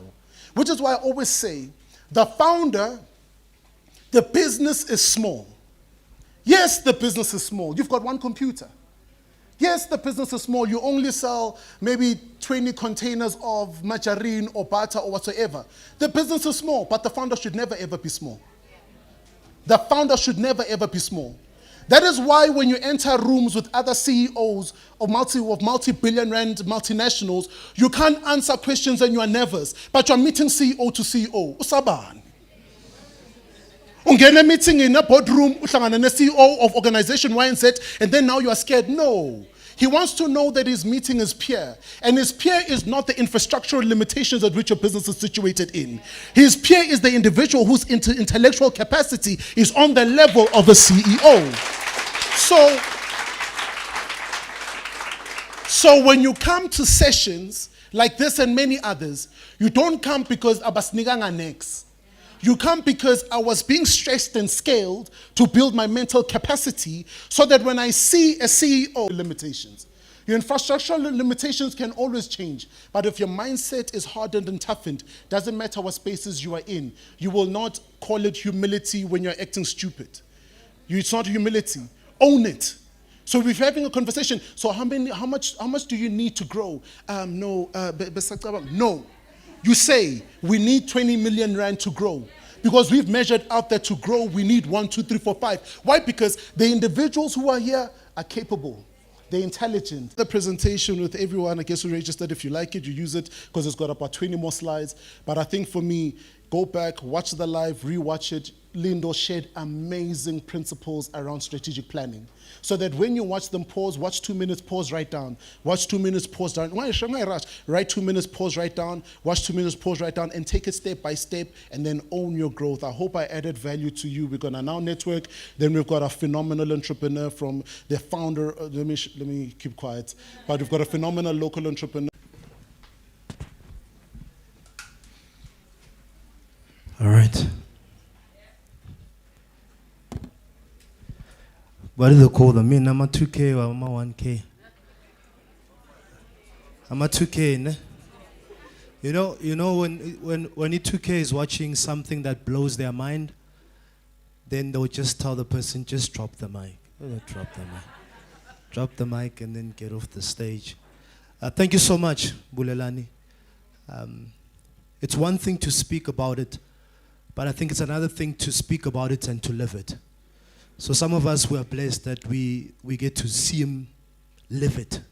Like, it's not just the talk that he gives. And it's like the end, again, and again, and again. So please make use of that. All right, so we're getting to our networking session. Can I see who of you came with someone? The person that you're sitting next to, you know them. If that's you, please put your hand up. So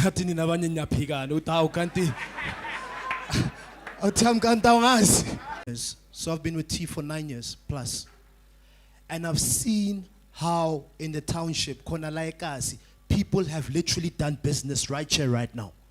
Please, let's see our exhibitors. Hello.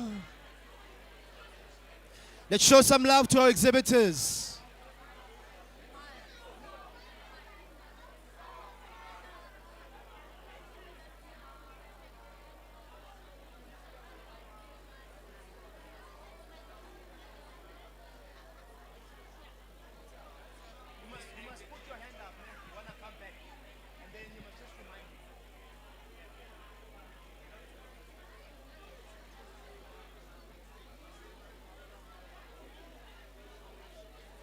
Prato.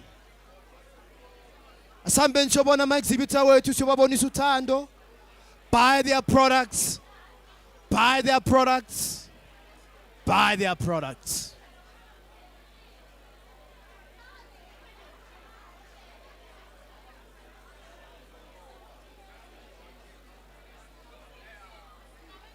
9 more minutes left. 9. I gave you a target of 5. How far are you?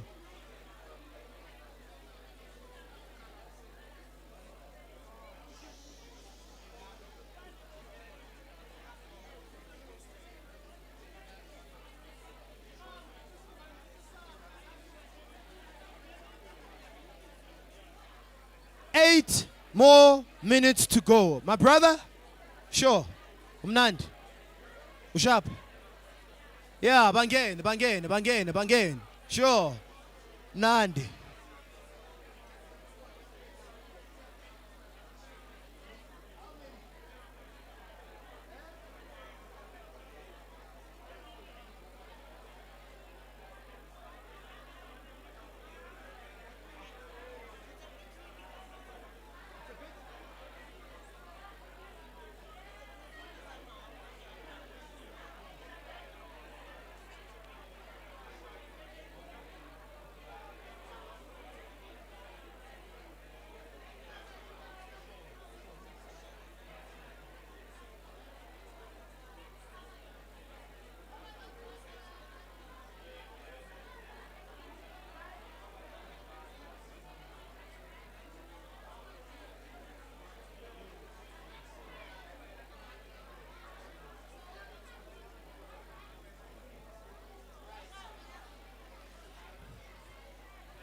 Here's your last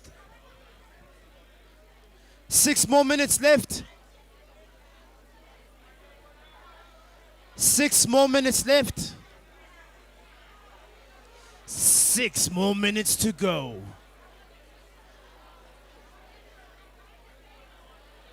Six more minutes left.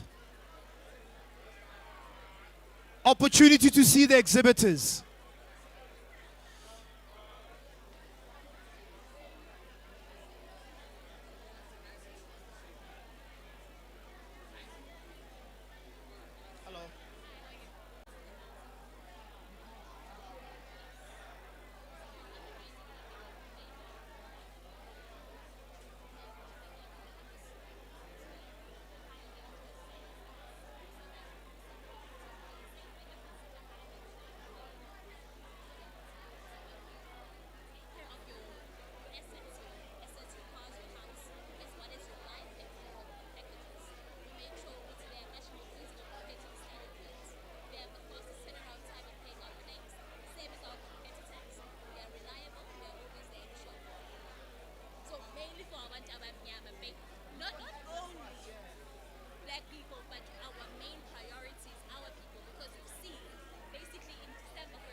All right, 2 more minutes.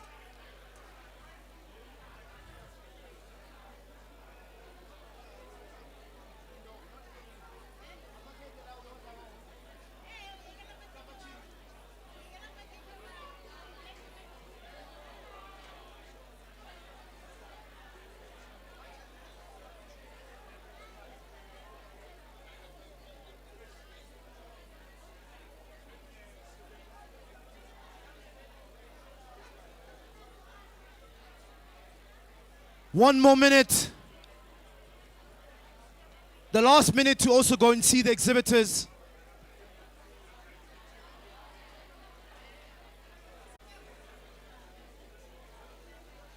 Please, can we sit down? So we can get ready for the Mbawula Chat. And no eating of cakes is allowed in the venue.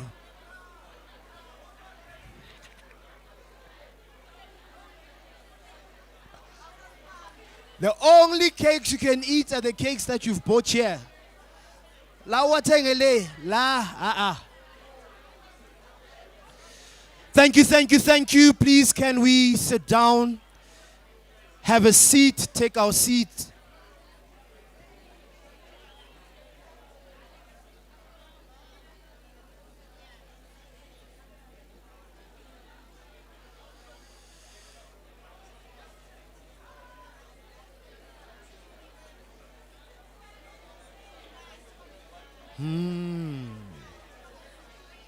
Thank you so much. Bengicela slide in phansi. Please can we take our seats?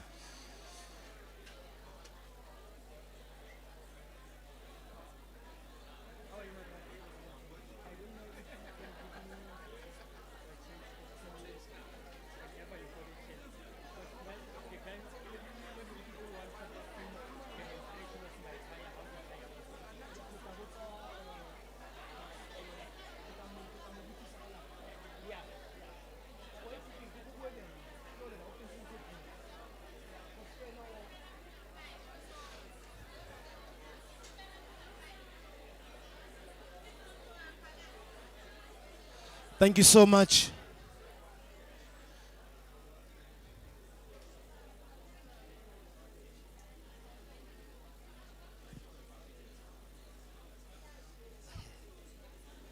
All right, thank you, everybody. Okay, so I have a question. And the question is, by a show of hands, how many of you found a partner?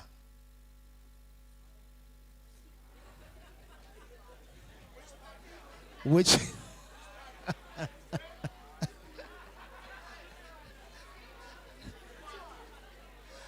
okay, look. Look, man, come on, you know. In Mpumalanga.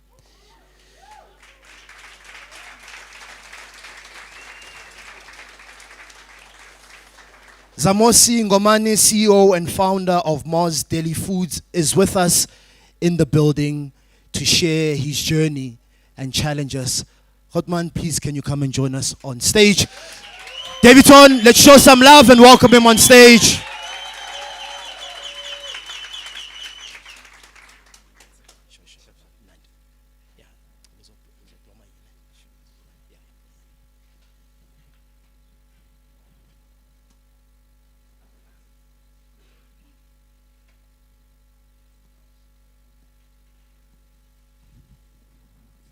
And that's such a beautiful video. The audio steka-teki.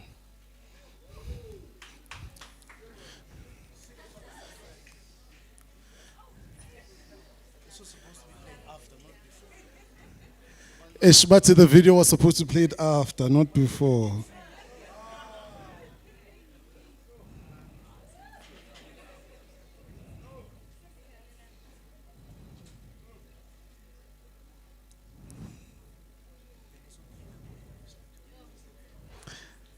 Ladies and gentlemen, how many people know Mars Daily or have had food from there?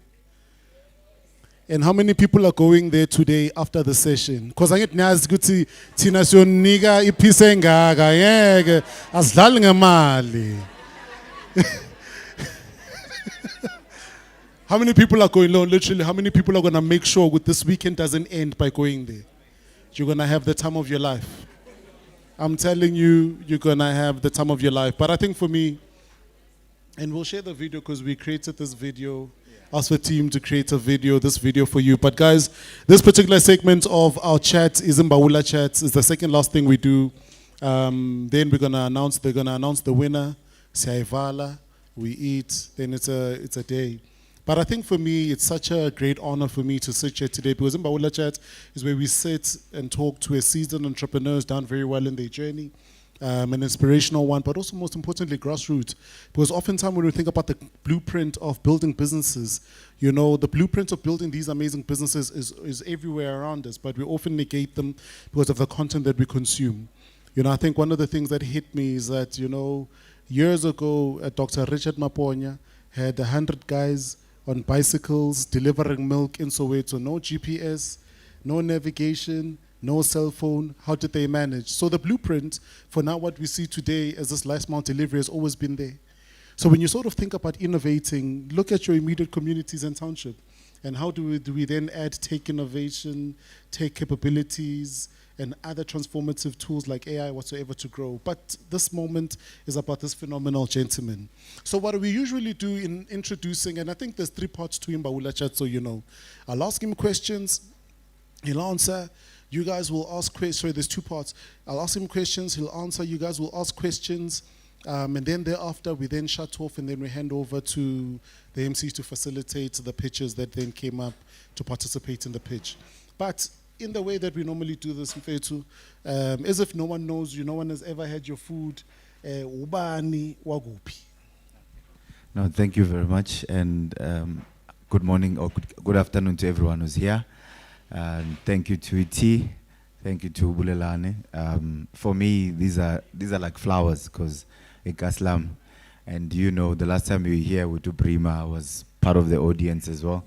So to be brought here, it's like a success for Tina as a company, as the most daily. And congratulations to the people who managed to pitch today. We've been through pitching, and they know how taxing it is emotionally and everything. But like the speaker said, don't give up. It's not about winning sometimes. It's about learning from a process. Igama uZamosi Wakangomane, owner and founder of Most Daily, born and bred, like Daveyton, Emashanganeni. So I had no old money. It's all new money, if we can put it like that. We've all worked hard for what we have, and as an entrepreneur, for you to take a step to be here, it's a step. Hence, if you didn't win, and if others were not selected, don't take it as a stumbling block. I think T is gonna still come back. We hope it comes back. You apply again, and you take that opportunity. But thanks for T for inviting me to be here and tell my story to my own community. Thank you. No, man, and I think quite interestingly enough, when we kicked off the Kasi Business Workshop, it kicked off in Daveyton 4 years ago, 2022, on I think it was the 12th, at the very same venue. And I think it's a full circle moment. I think 42 or 43 workshops later, and we're super excited to do amazing work. But Fethu, tell us a little bit about, of all the things that you could have done, why this particular business? I've had the privilege of tasting, I think one of your flagship meals years ago, and I'm debating him. There's no way this is from the Township. I was like 7 years. There was no way, because it's really that good. Can you just unpack that part of the journey? Why did you choose this? And then what sort of support did you sort of get along the way to then help you start and scale this business? I think firstly, it's the love of cooking. I'm an academic. I'm a landscape architect by profession, but as time goes, I realize as much as it's making money, but I don't like this thing. You understand? I love cooking. So in any entrepreneur that's here, you need to understand that what you're doing, you need to love. The first thing, love it. Because this thing is really texting. I think we'll speak about it as the chat goes.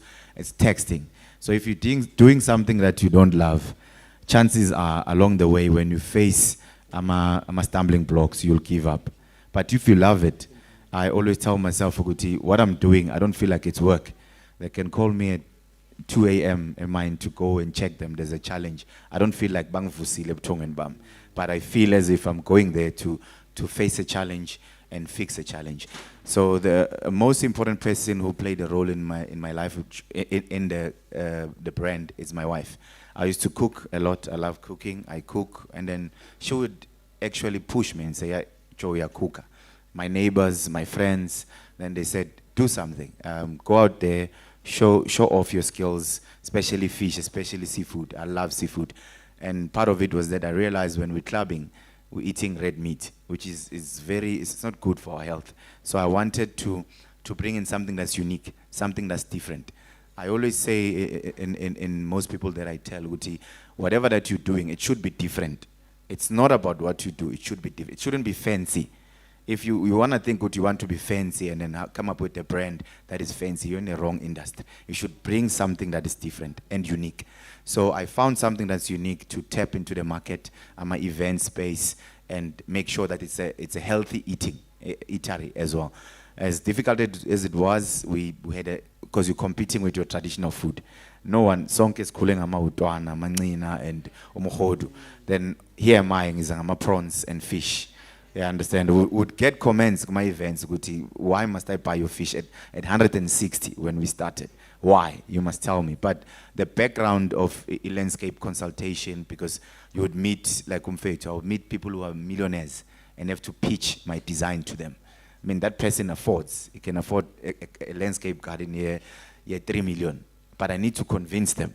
So all those skills, I also say that to people, if you have a skill that you've acquired at university, don't throw it away. It's a step ladder. So I would stand my events and speak about my fish, and confidently so, and say, if you haven't been in Mozambique, this is the only fish that you'll hear that will take your taste buds to Mozambique. So that was my tagline, and I was confident about it. And I would tell people, if you don't like it, bring it back. We'll give you your money. So fast forward, we're here today. Sure, and that's a very bold. Let's give him a big round of applause. So that is active. And I think that's a very, very bold statement, right? And I think that goes back to, as an entrepreneur, have deep conviction about the service that you're going to offer. Because if you can't back it yourself, you can't expect someone else to back that product. So I think you sort of touched on what I wanted to ask to say. I mean, this is a differential when you think about the township and the markets that we're in, where you're coming in with seafood. And I think the question was going to be, what are some of the early challenges? You sort of speak about the one from the customer experience. Were there other where you needed to educate consumers? Because sometimes doing something different means that you also must do the deep work of educating. And that then sometimes takes you much longer to hit your sales. What was your experience in that regard? I think, like you said, part of it, I've explained it, because it's difficult to bring in fish, Mkruvin. Yeah, I understand. But I took the idea from Mozambique and Tanzania. I traveled Mozambique and Tanzania and understood how they prepared food. But I fell in love with Mozambique because the way they were doing it was so simple. It doesn't need a lot of things. It was like your lemon, salt, and just oil. And then they grill it with charcoal. So what I did, I think in some of the slides they'll come through, if there's a trailer that I designed. So that trailer, it infuses a flavor. So when you put the charcoal, the smoke of the charcoal actually smokes the fish. So it's actually healthy because there's not too much oil, and the oil actually falls off. When the oil falls off, that's the trailer there, as you see at the corner. So when it smokes it infuses our taste and flavors, and I mix the South African flavor with the Mozambican flavor.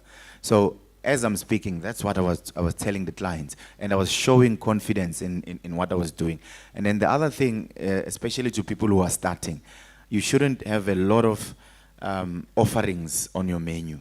I stuck with the fish for the longest. I think I took 6 years. Because you need to remember, people need to remember something, that your brand, they need to remember you about what you serve.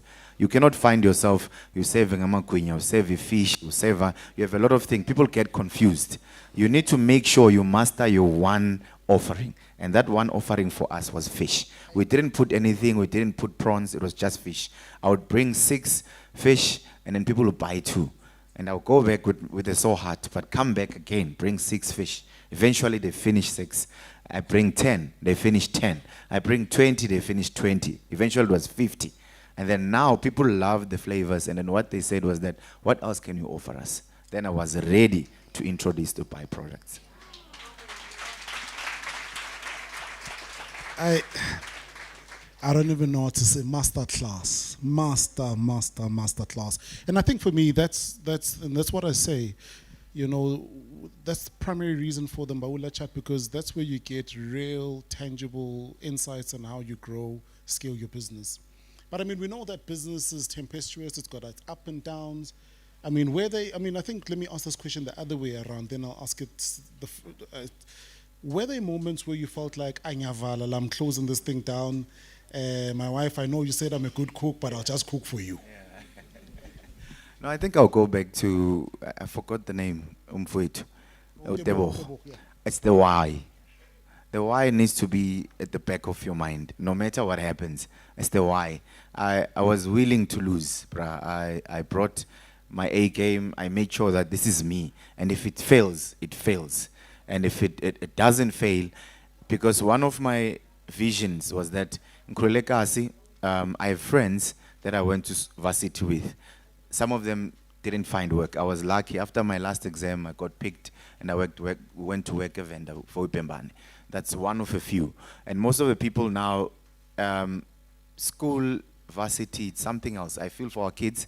That's why somebody spoke about the legacy. Legacy is very important, guys, because the government cannot accommodate all of us. So I realized the Ikaslami, I grew up here, we see Ama Pakistanis entering our space. What can we do to be able to, my vision is to give employment to a lot of people that abakona Daveyton. I mean, currently we're employing about 26, but including in Mpumalanga. So I come back to the why didn't I quit? If I quit, I mean, imagine 26 families. If you look at the tree, the branches that are going to be affected. My family as well. The investment I've took my child's education money to fund this dream. So either I swim or I sink. So I think about it when there's challenges. I just swim. I keep swimming. If I drown, I died doing what I love. That's it.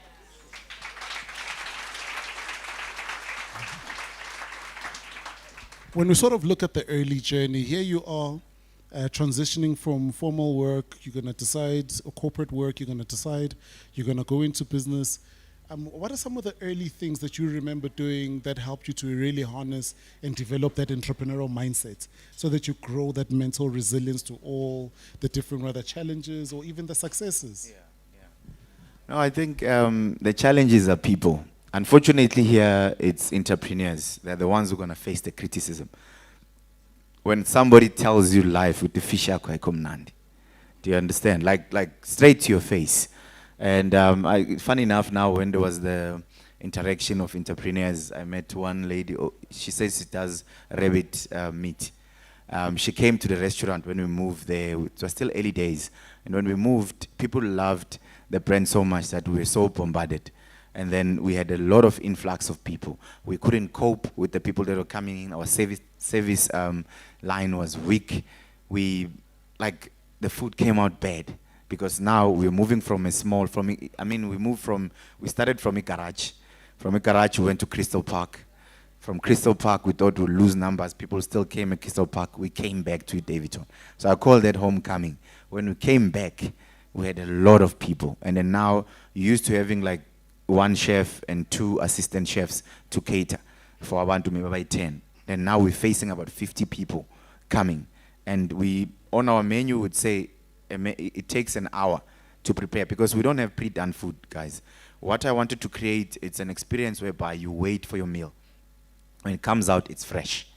You understand? So you have an hour. So where we were, it was easy to deal with 5 customers and give them an hour each, and they understand.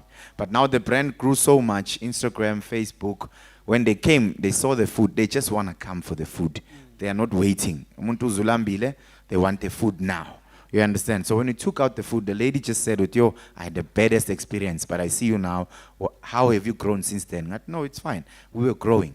And we haven't come since 2 years ago. Now everything has changed." So every criticism that it's brought to you, I break it down into 3. There's a genuine criticism. It's very genuine. That person loves the brand like the lady I spoke to. They want the brand to go somewhere. You need to listen. And then the second one, there's a person who just wants to comment just because they want to know you and know the brand. The third one, there's the one who's going to bash you.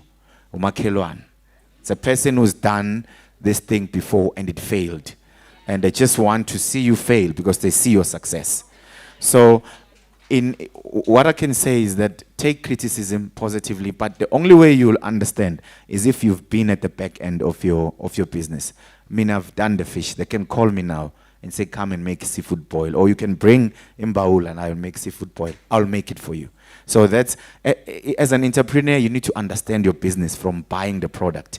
If they buy the product, how do you make the product? What are your ingredients? That makes you good to when you get the criticism, you gather information and you find out if the person is lying or not.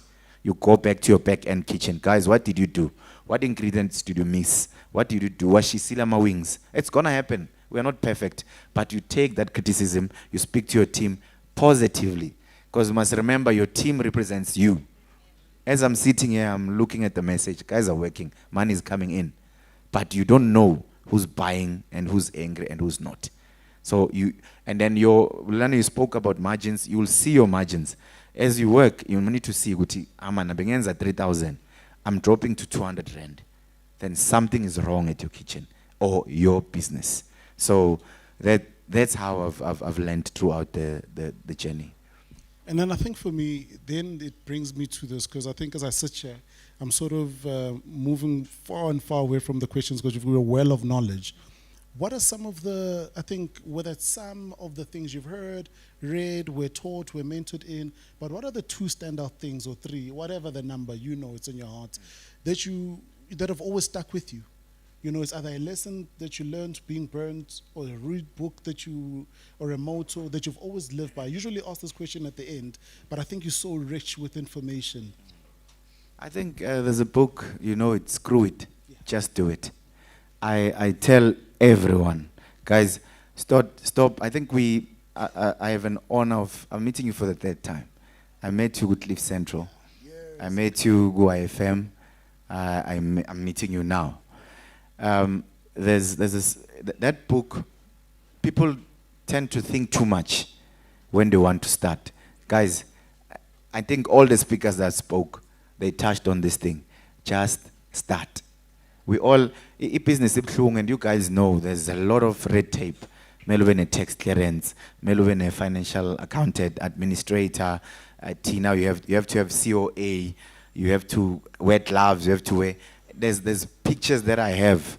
I used to serve food without all of those things. But because I believed so much in that book that says, screw it, just do it. Because we overthink too much. Umuntu ufuna ukuyenza amakhekhe njengosisi, but you're still thinking ukuthi mele ngothenga 100% milk and blah blah blah. If ugogo taught you that ingredients and it's working, and so I said I went to Mozambique and I saw how they were doing. It's just salt, oil, and lemon, and then the food is so amazing. So why do we have to overcompensate on what you want to create? So if you love something, just start. Not tomorrow, not in 2 years. Just start now. The rest will learn. I think when we met with Cliff Central, you guys spoke about same thing. But you have a company, you're working on site, but you don't have insurance, and someone can easily fall and die. Why do you have to think about those things? That's what we did.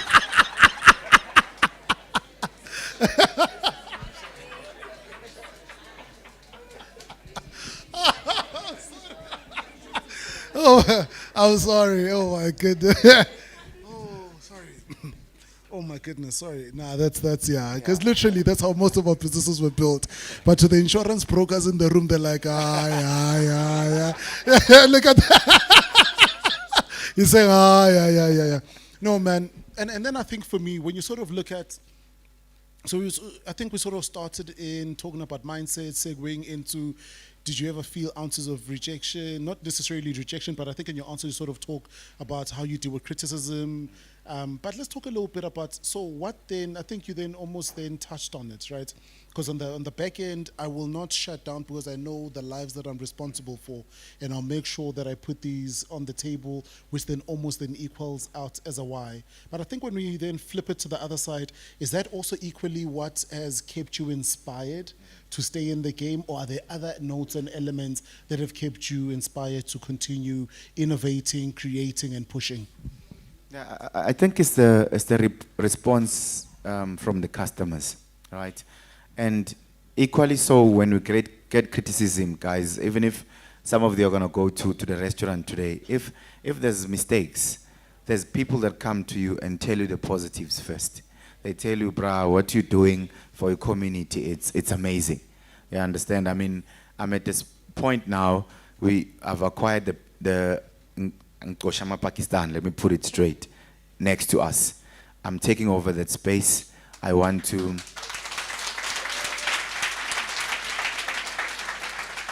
If financials agree, we are busy.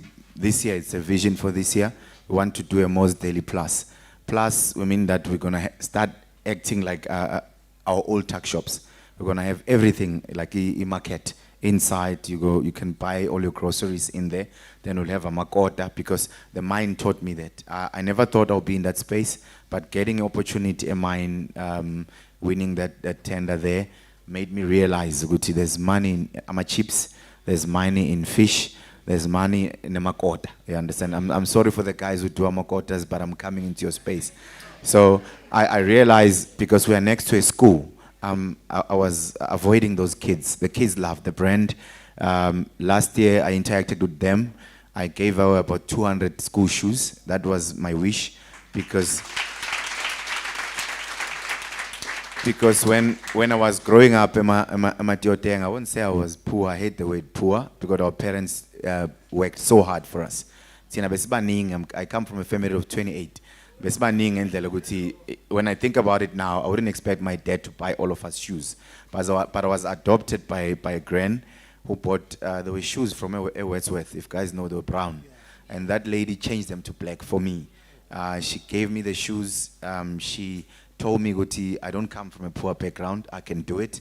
Since that day, I put that in my mind. So I had that wish, Guti, one day, when I turned 40, I'm gonna give away 40 school shoes. And the community was so amazing. When I bought those shoes, they brought extra. So I managed to reach 200 shoes. Then when I was interacting with the kids, they love the brand so much that they want to be part of it. But it seems as if we're serving between middle class and upper class. So I needed something that will assist and cater for them. So hence the most daily plus. So that's where we are. So those moments, they inspire me so much that the sky's the limit. I mean, we're having 3 restaurants, a canteen, and yesterday we just acquired EPT Thai School. We have a canteen there now. We're going to be starting in 2 weeks, but I didn't like the way the condition was, so I'm donating to actually change that space. We're busy redoing the kitchen because it was not compliant, and I didn't like the way they're serving for the kids. The environment is not good. So we're renovating that out of our own pocket, but I'm doing that to give back to the community again. So these are the things that keep me going. I don't know what you guys are picking out. I'm picking out that do not negate compliance. It's important.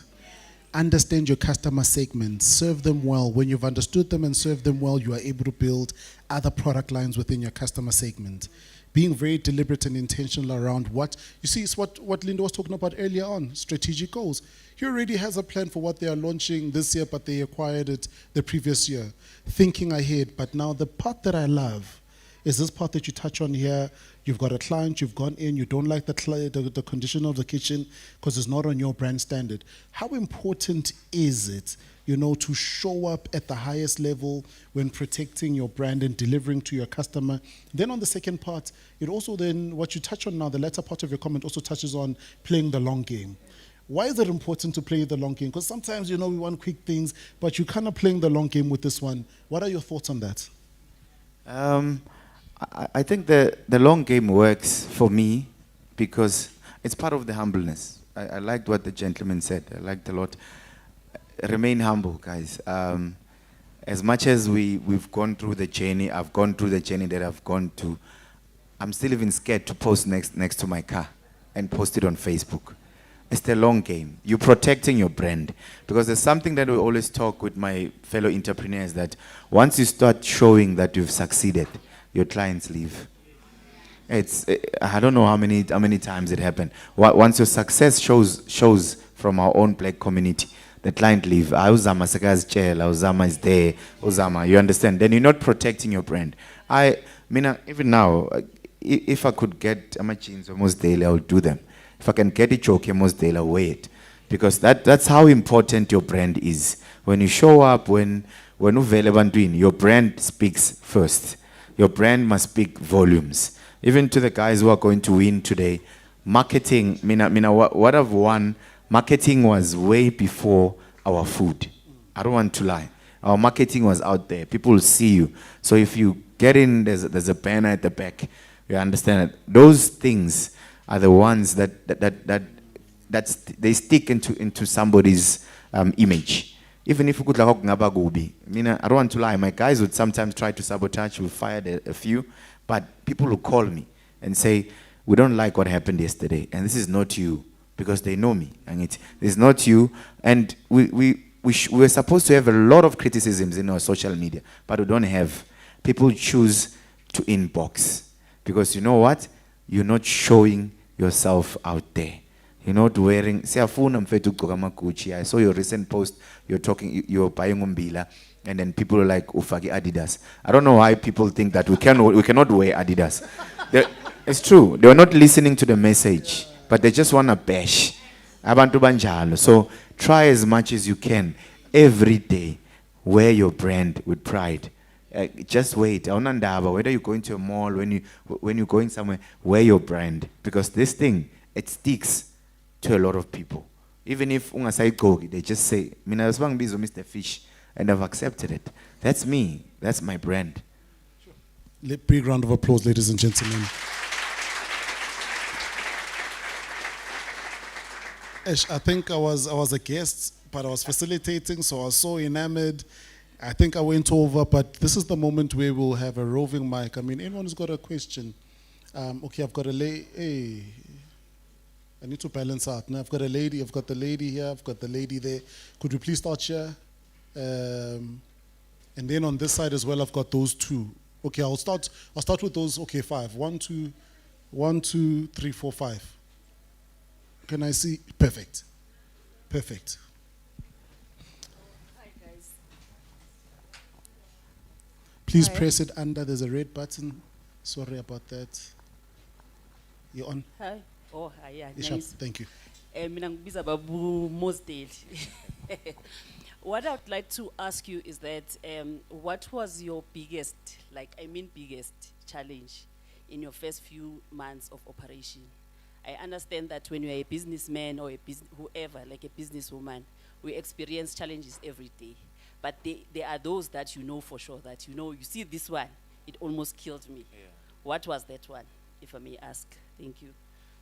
I still remember, because we go on my events, a lot of events. I started ne Gem Shack. I think some of you know it if you're residents here.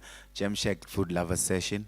We're going very well. Like before that event, it was the 4th event, because we were going so well. There was a guy who was selling fish there, Buddy Hake. I think I won't mention the name. I respect him as well. But go allow my events would destroy him. I would put it like that. People love the fish. They'll come back. The 3rd event, it was my birthday. I was away with family. Now I'm saying pompast. I buy like 50 of my fish. I'm like, guys, hambani, ichem shake yetu. That's home. We're winning it. Kwafika, we're friends like a lot from what has happened that time. Utseng Samakot, I think, about Udineo. I think it's Dineo, if you guys know her.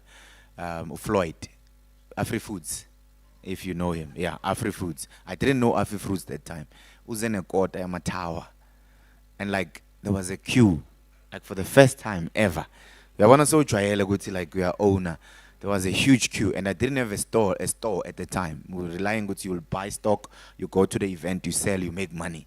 I'm gonna allow also a fallback plan. But if I didn't sell this fish, then I'm going to sell it the next day. Like now we have leverage. We can take the fish anywhere. My events, we will sell it. They didn't buy anything from us.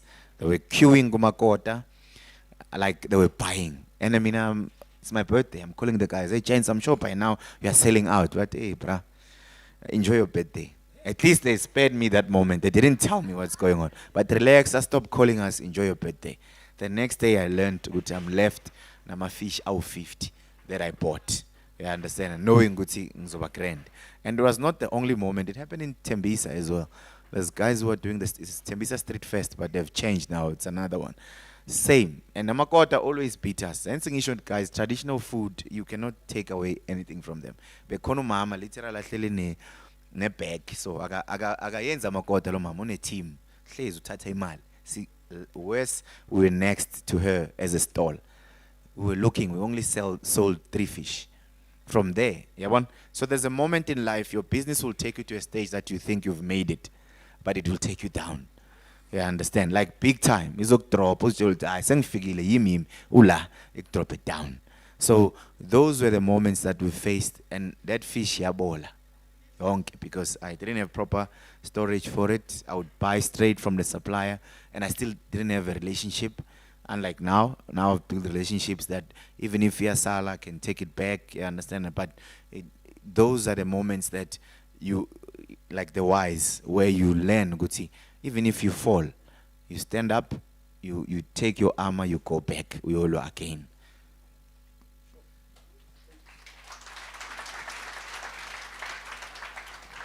Hi, Putmos Daily, Gamala Mukuku Koza, founder of Honey Speed Hub.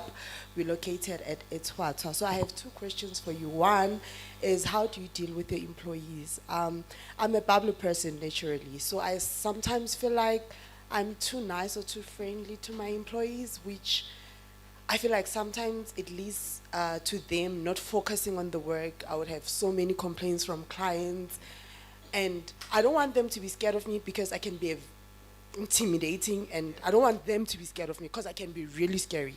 So I'm trying to balance ukuthi bangangisabi, and I want them to do the right thing, because now if multiple customers complain, it's really bad on the business, and I've worked so hard to build a brand, trust, build relationship with customers. I have a very big clientele.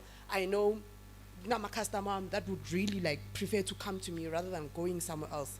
Number two, we know most dailies doing well on socials. I know there's a couple of entrepreneurs that I know exhibiting, but entrepreneurs are like us. We're struggling with something common. So on socials, we're not there. The businesses are there. I won't stand here and lie. Maybe I need funding and not. Money is there. Business is doing well. But I'm not available on socials, and I don't know what to do, where to start. I won't lie. I don't mind hiring someone who's going to do it for me. I don't know where to start. I don't know what to do. All right. The first question, Siswam, when you're an entrepreneur, I think Siafan, I'm a very kind-hearted person. And a lot of people who've met me, they know I'm kind-hearted. And at some point, my best friend will say, because my best friend is very shrewd. And it's true, guys, it's true. At one point, he would help me. Lento Ifesai will help me to fight with them. But throughout the years, I realized you can't be an entrepreneur or a business people who be nice. I'm telling you guys, you can't be. When I set it up in mine, I had cameras and all of those things, and I told them, but still beba jonja nyakosha. Do you understand? Because remember, people who've met me cooking, guys, I mean, I don't have culinary skills or anything. I didn't get them, nothing, nowhere, zero. You understand? But because of what I love, now I'm employing chefs right now, whom went to school. And I'm sorry, at least I'm not saying names. They're bad. You understand? To my brand. I'm being honest. They're bad because, and not in a bad way, because they still want to learn. So meluba fundise when as a business owner. But you can only stretch your hand so much, because the more you stretch, the more they take. And when they take, we go back to the seller. The seller says, I'm not going back to most daily. You understand? Unless uzamukon. So how are you going to grow whenever a product needs to be good, you need to be there? You understand? So umuntu, a lot of people know I've started with some of the guys for the longest time. There's two chefs, a chef and assistant chef, who are still there, because I trained them and they were willing to learn. Willing seller, willing buyer. So if they don't understand your concept and your business idea, you can't, because your brand is gonna continuously go down. You can't. The nice face. It's funny when we know the code that says it's business, not personal. But when it comes to your business, when a sofa be personal, it can't be personal. You must change your face. Be as mean as you can. James, you build that relationship. Now, that's the truth. You show him that this is not personal. It's business. And with my brand, I don't take it. Either you jump, or because I can do it on my own. You must show that face. You know your business and people love you and they know you. Then you can tell them, fish manch. That's it. I'm being honest, guys. And then fish na prawns. To fagi seasoning. Faga in. Akwatile, eventually they come back. They understand that when you're not there, they need to serve the customers. Then when it comes to social media, I'm telling you, if social media presence is not there, you've lost another leg. Since you're to custom, there's a leg, your customer, your clientele, those we told again. Tina, we get customers from Mpumalanga, from Soweto, from, we understand that they're coming from social media. And the social media has tools, guys. If we yen 1,000, bashilo, pay yourself a salary, and then ushimali marketing as well. Ushimali marketing, ushimali basebenzi, ushia a lot. That will help you. Izicha, tina, so catering, izicha, and whatever. Marketing. I don't know, maybe Bulalane can attest if I'm wrong. To me, I think marketing is 60% of my business. That's where we reach out. I was in my inter-house with my kids now. I was sitting next to a lady. I went back, Sahlala, we talk about the kids. Eventually, after 30 minutes, this lady would say, "I'm not the guy for most daily. That person is from Gauteng." I'm like, yeah, that is me. No, I see you on social media, and I'm still planning to come. So you see, if you don't cover that segment, your social media, and you don't leave a budget for it, you are losing on a potential. If you make 3,000, you can make 10,000. Because social media has the power to take the brand from where it is to somewhere.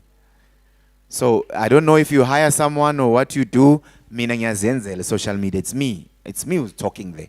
Sengumdala ngina 40, but sengiyazijwayela ukungena ngibize nomntanami come faka la hashtag what, because that's how it moves. If you neglect that segment, you are neglecting our customers that are potentially gonna make sure every day on a Stormbozos post every day.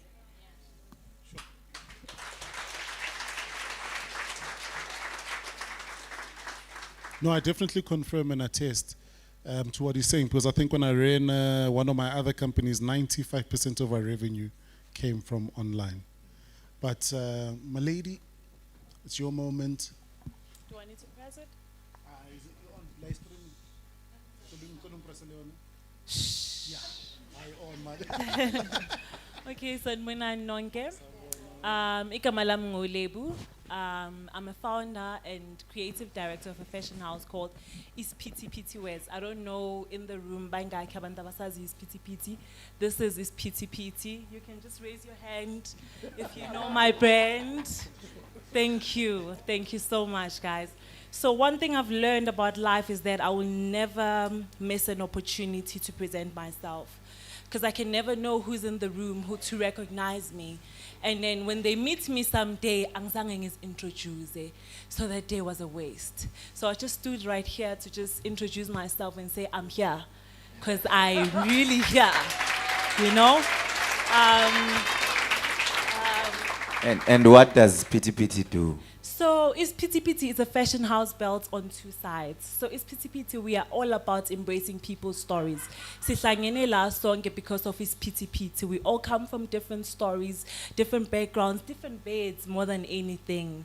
You know, different pains, different love lives. See Is Pity Pity. So we are not just a fashion house, but we are a healing fashion house. We're all about embracing people's stories. And then the backside of our business, we do printing for staff, corporates, for schools. That's the industry we are walking into. And then my question was this, because my question was the one that Usista asked. I was like, oh, I'm killed, but I gotta ask something. So my question is that, how have you come to set and align the KPIs for your staff? Because you are not there anymore, but they're still doing the work. How did you come to master that? Because I think it's something that we fail so much as small businesses, to align the KPIs. A business at the end of the day needs to reach here. Thank you. I think what is so difficult about us, like township entrepreneurs, I don't have a background in business. Sometimes you sit here, you listen to Abu Linda. Linda makes it sound so easy. Easy, like the outline, the way she speaks, the way, I'm like, hey, lo muntu velaphi, akakhulelanga la eMashanganeni. Because it sounds, it sounds so glossy when somebody who understands it say it.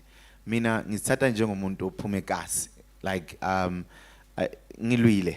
I fought for the brand to stay where it is. I fought for my community. I fought for the brand to be known within the community. I'm still fighting, guys. I'm not even where I'm supposed to be. I don't know as an entrepreneur where I want to be, but I know that I want to be big. And the other thing, I don't even want to be a sentin as a mall. I want to cater for my community. I don't care. I'll set up. But what I've realized when I meet abantu abafana uBulelane and people who have done it, people who have, I was speaking the other time with a guy who Spike or Delicious. He told me it's systems. You need to have a system.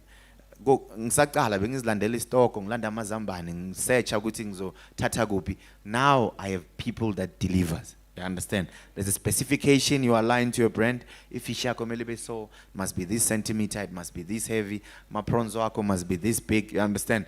The same thing applies to your employees. Although bangazilandeli sometimes, because this is not a machine, guys. You need to understand. It's a person. Uyavuka kusasa njengoba nawe uthi isiphithiphithi unesiphithiphithi sakwakhe makafika uthela nje utswayi thela okunye. Do you understand? But you must have, it's called documenting and patenting. I'm going through that process right now because I want to think if I'm franchising and leave the brand and make money, life. Angithi ngisebenzele mele ngisebenzele. Do I put it to franchise? But you need to document. Your staff need to know ukuthi ufake seasoning engaka, ufake oil engaka, ufake that also goes into your byproducts. How do you understand ukuthi fish yakho isebenzisa oil engakanani, isebenzisa seasoning engakanani, ama lemon squeeze ayi2. You understand? So hence ngithi when the complaint comes, when you go at the back end, awufiki lapho uthi aniyenzanga fish the way ngifuna niyenze ngakhona. Yenzeni the way ngifuna niyenze ngakhona. But kanjani bese uyathula. You need to understand and you tell them. If they don't understand, you do it physical. The other thing that helps for me now, cameras. I second things oyenza. There's cameras. That way you guard your money where it's going. They know me calling camera. They know the blind spot. They know, but you're just saving that R1 or R2. And I know it's fine. But let me have my money. Let me buy. Are you serious, Bilan? There's that we know. They will steal. But they mustn't steal to a point where you go bankrupt, where the business goes down. So to answer you, you need to know your system. You need to have your KPIs for your workers. You need to make them sign. And now there's confidentiality clause in terms of what we're using. You can't leave most daily and then in 2 years, most daily fish. Although I tell them, you won't make it. Most daily is gone. They won't come to you. You understand? But it's to scare them. To be honest, I wish for them to go out and open their own eateries and succeed because that's the whole idea. But at the moment, they're still part of the brand. They need to respect the brand's KPIs and we need to grow the brand.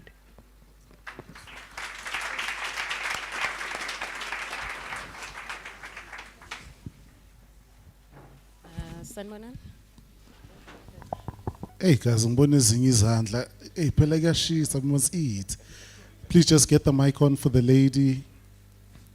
Okay, sicede laba kushoda ngithi manje kunale 4 kushoda the one khona omunye la 1 2 and then asiboneni mood was nesikhathi bafethu. Mela, he's got a business, everyone here's got a business. Okay, my lady, but let's see what we can do.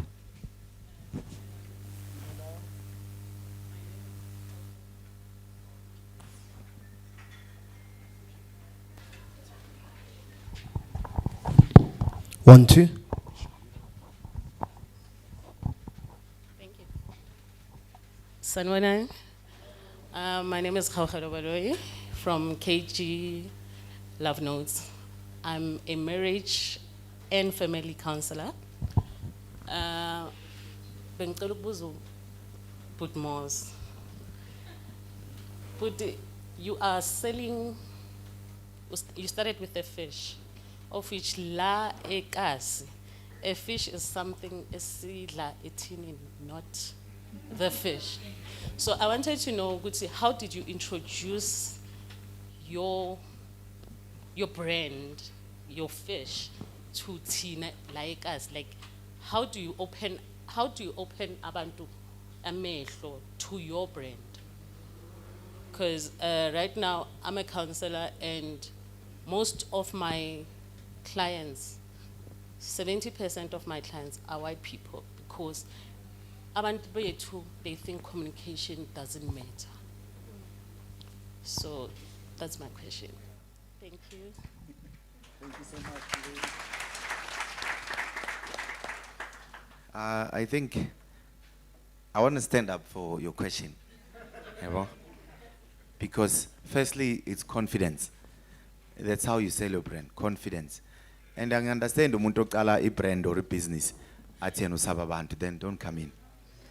So how I introduced it, I'll go back. I think ngishilo Bulolane. I would say, hi, Gamo Zamoso Gangomane, owner and founder of Most Delicious Foods. I sell the most succulent fish that you'll ever get in the market. We smoke it. It's infused with our flavors. As I say, a gas infused with Mozambican flavors and our own touch. And then when you eat it, you'll feel like you're in Mozambique in Daveyton.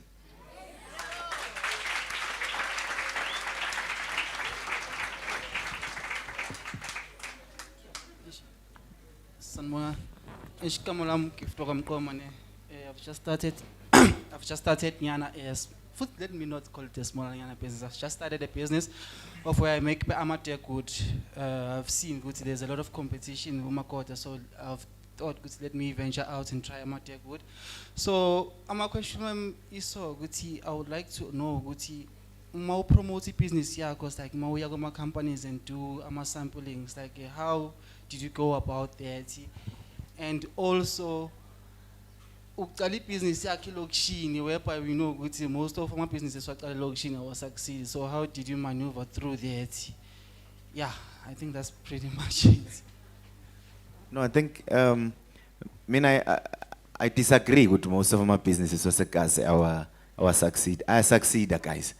It's only a few, and you must count yourself as part of the few. We're going back to the why. Don't agree to fail, Brian. Never agree to fail. At least it was correct when you say small business. Aksana small business, business. Once you register a CIPC and you are a director, you are a business. Take yourself like that. Never give up. Why should we accept when Pakistanis, minang babonila pa yan, bes babona every day, they change each other. Baba letala. When I took over the place, I made the office, Nzenzel office, and I'm happy about that. There's on top where at Mosdale, there's an office there. I have my own office. They were sleeping on top of literally this thing, a banker. They were making that place bungalows. Tina, what we want to be fancy. Why do you want to be? These guys are coming in there, abanandaba. Where they're coming from like poor backgrounds, and we're giving them respect. And they are making sure that you understand the respect, because it says undermine. So don't undermine yourself. I mean, this is my brand and I'm proud of it. Even if Ngashona today I didn't achieve what I've achieved, but the fact is I started and I call this a company. It's a company. It's not mangani. It's a company. Government knows it. It is a CIPC. It does tax clearance. It employs people. No more employer one, no more employer two. The fact that you manage to change somebody's life, that's a business. You wake up, you think it. Hey, I'm a fish. You wake up. That's you. Because we would go on my events, and it's so crucial, guys.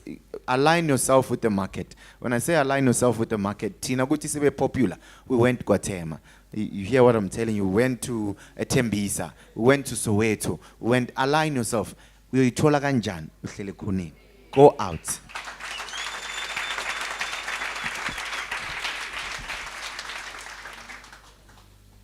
Then our next question is on our far right. Yes, Sanbonani Gujani, Dumelang, Nakim Soto. I'm Chaballasha from Leval. I represent, or I'm a co-founder of the organization called 11 Ideas Rigging and Training. So basically, we are legal compliance and accredited short learning organization. So my question for you today is, from the previous tea workshop that was based in Orange Farm, the theme that was recharge and rise, I think. So now today the theme is strategic planning.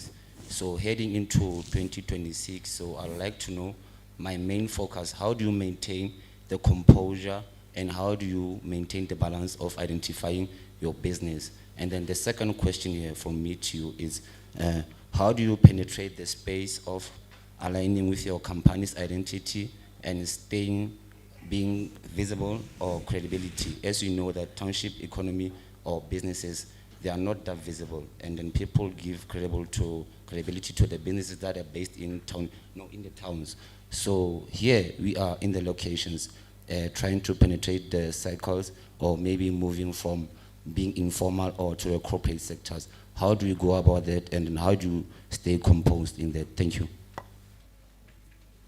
I think when you start a business, you need to have a vision and an objective. Our vision was to make sure that the brand is known, and to make sure that that I won't run away from. I mean, in 5 or 10 years time, I'm hoping that I will employ 50 people. And remember, what you say, nature is a way of blocking you. So, and I don't like the fact that in townships we're not making it. But I've made it. I'm making it in my own town. Mang Sugala, when I get to the restaurant, there will be, even if I see Gunabanta by 4. I mean, there was a time I was sitting there. It's the Mampara, Niasmos, guys who run business. Mampara, but there were 4 people sitting, and it was couples. Eating your food. To me, that was fulfillment. You need to be at the point where you are fulfilled. You need to be at the point where, even if you told I 2,000, Brian, my business model in terms of most daily, I told myself, my friend, give my takes, and he would tell me, would take say one ends are 400 rand. That's high. My ends are 400 rand. Menangzo 500, which means in the takes. Remember, when you tell a person to own a takes, they take you as that big owner. Nothing in a takes. A1. Mang bona ilona ama returns wa mentamba at 500 ish in a takes. Then ngiyambhadala umuntu 100 rand. Kusasa ithi 1000, nginama takes ayi 2. The next day ithi 2000, nginama takes ayi 4. Ngenza 8000, nginama takes wafethu. So you need to be at a point where you say you are enough with something that you get. Even a portion, leozo itola.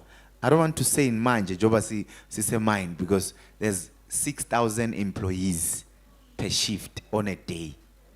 On a day, you understand? There's 6,000. They come, baza balandelan. So angifuni kusho na matex angakanani ngoba nizangitubula na. But ngina matex. So and remember, whatever that you plan sometimes might not happen. Begune, unfortunately I didn't prepare a slide. I apologize because we're coming to opening La Pepetit. Bengzon Bonisa, there's a restaurant that still, it hurts me when you speak about my failures.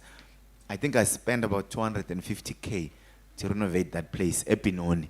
If some of them went, see Matasi, you've been there. It's beautiful than like Daveyton. But the alignment was wrong. Epinoni. Minngondo yami itshelta intwana sekasi ngiphumile set up istoro Epinoni ayingifikile phambi kwe Lakeside. Grand. There were people abathenga inhloko, abathenga bright fried meat, mina ngifikile ne fish. No one responded. And I quit in just 4 months. I was spending money, I was paying employees. I spent that money there. Why didn't I take that money? I like Daveyton. I it my screen. But to me, that was not a failure. It wasn't a failure, it was a learning curve for me. And the same equipment, I'm donating it. It's the Pinoni equipment. I said, God, if this is what you want me to do, I took the equipment. I'm going to give it to Abantwana because I've already lost the money. There's nothing that money is going to do. I take that equipment, Nigez Abantwana High School. So your strategies, you might think you have a strategy and you go. That strategy might set you back, but you need to be resilient. And what keeps me going cool in this journey, I mean, I exercise 2 or 3 times. I run 5 kilometers a day. I run. It clears your mind, clears your brain. It makes your body lighter. When you're lighter, you think better, you think strategies, you think stronger.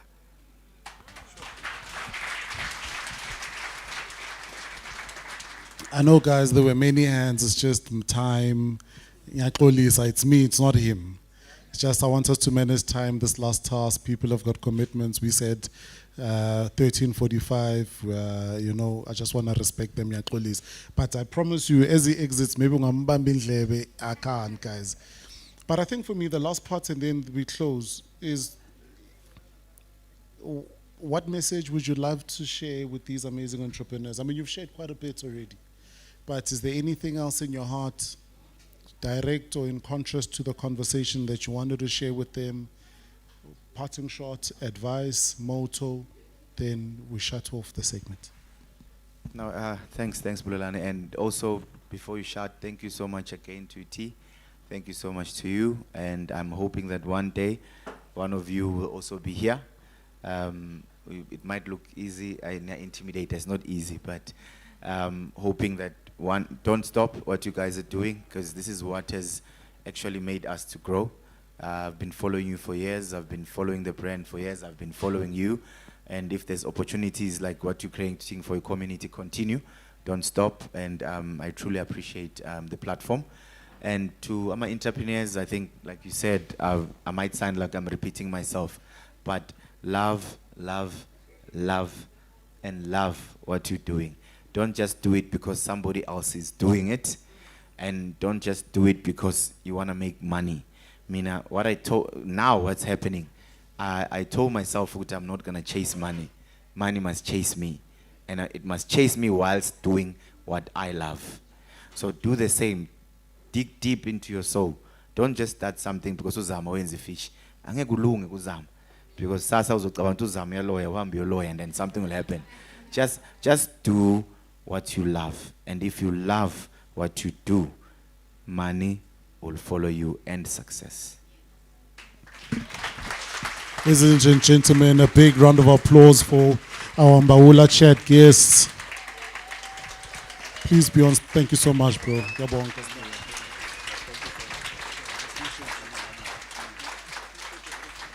So, okay.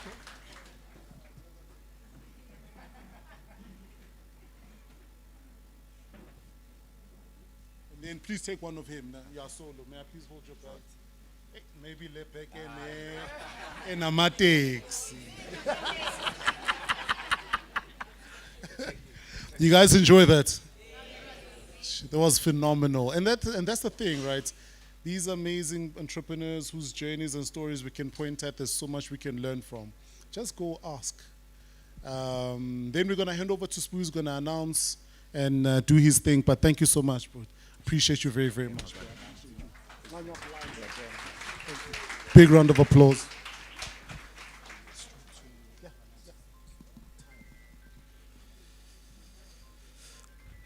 All right. We have come to that part of the program where we announce the winner. Lindo Utletao, please can you join me on stage?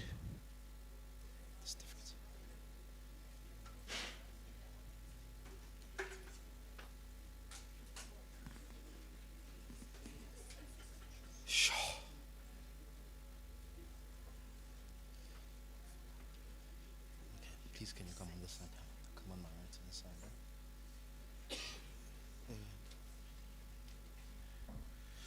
All right. This is in no particular order. A certificate of participation. Itumeleng Mutau, Ito Holdings, please can you come onto stage? Let's put our hands together for Itumeleng.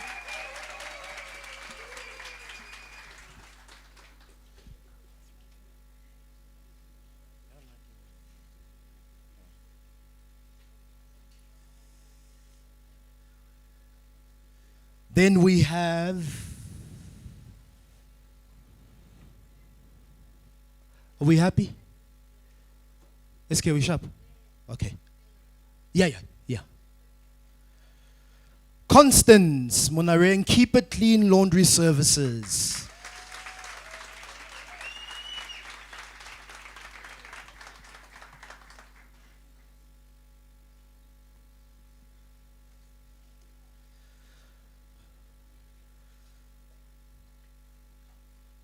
You know who to go to if you need your laundry done.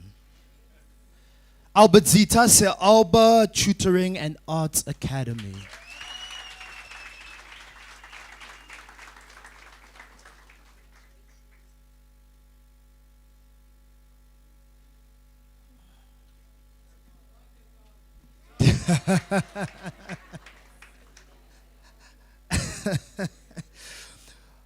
Then we've got Khomotso from Delectable Nourishment, Khomotso Sima.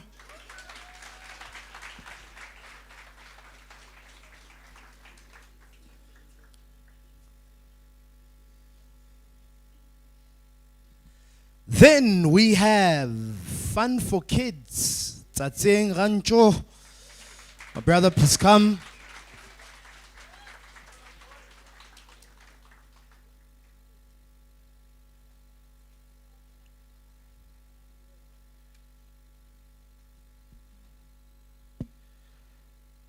Fantastic. Lastly, we've got Zintle from United Siafunda.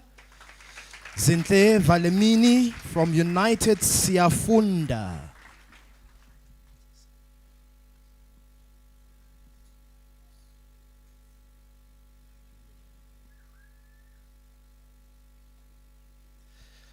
One more time, a round of applause for all our finalists. As we did mention, everything that took place today will be uploaded. So to our finalists, I encourage you, go back, watch your pitch again, see what you said, refine it, enter another competition, and keep going. All right.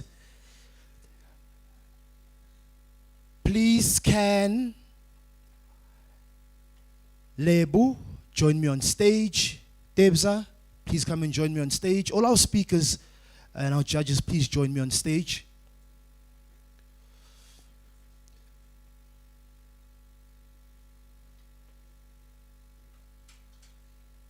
Zamo, brother.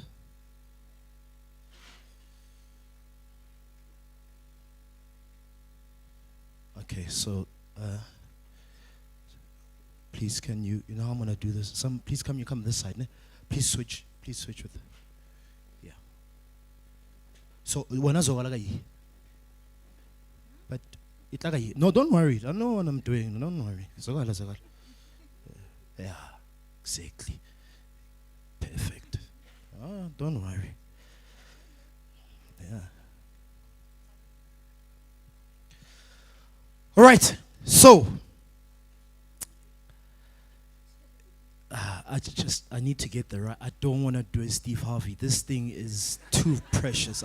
Don't want to do that.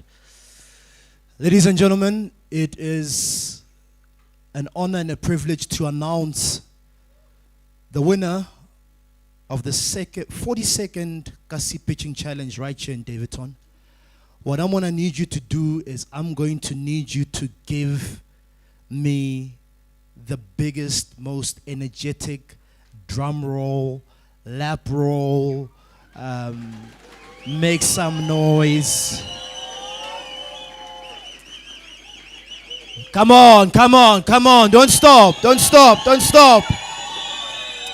Ladies and gentlemen, the winner of the Kasi Pitching Challenge right here in Daveyton is Khomotso Simba!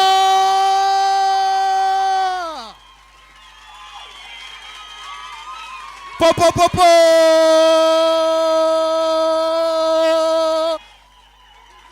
Takam shapelang mato.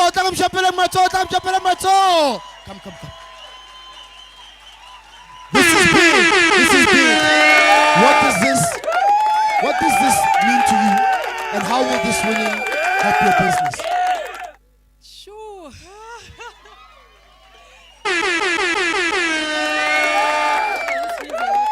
The first time I came here, 2022, I saw the person pitching and I said, when pitch comes to Daveyton, I'm definitely going to pitch. This will mean a lot to me for my business in terms of expanding and also, like I've mentioned, bridging the gap of unemployment and ensuring that I give back to the community by hiring more people.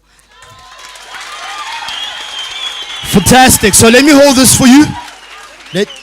Let me hold this for you. Please stand in between. All right. There's your. She's shaking. It's such a big moment. Lindo, please hold. Lindo, please can you both you and just hold the check as well. Yeah, because it's heavy. Lebo, please. Hey. Lebo, please hold as well. Please, let's hold together. Not be left out. Yeah, okay, fantastic. Yeah.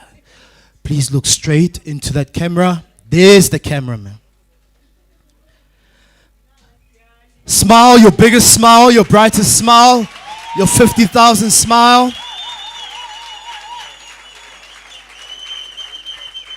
Come on, ladies and gentlemen, one more time. A massive round of applause. The Kasi Pitching Challenge winner right here in Daveyton. What I'd like to do is I would like to stay with Komut's on stage just to say a minute, and then we're going to take a picture. Thank you so much.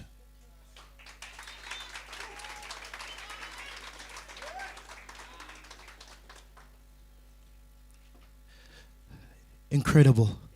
Absolutely incredible. And congratulations. I'm going to want just one with you to look straight, and then you're going to come down and stand right here in the middle. Okay. Okay. Yeah. No. Okay. Stand there. Okay. Let's put it. Okay. Hey! One last time, ladies and gentlemen, a round of applause. This is the Kasi Pitching Challenge. Winner walks away with the grand prize of 50,000 Rand. And on top of that, you will be receiving a Nedbank Android's POS system. So I need you to take a photo. Fantastic. Yeah. Dreams do come true. It's possible, it can be done. All right, so please can you stand in the middle? Can everyone please stand? We are taking a group picture. Zamo, Fodman, please come through. Please stand in the middle. Lindo, ngicela ume esayidini la picture now.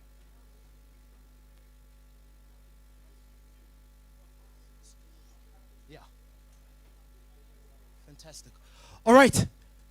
Please, my right-hand side, please can you come in? Let's not cuddle up, but let's come together. Let's come together. Kopalere joining. Please can you join us as well on these chairs? So just please come around. Kopa, please come around.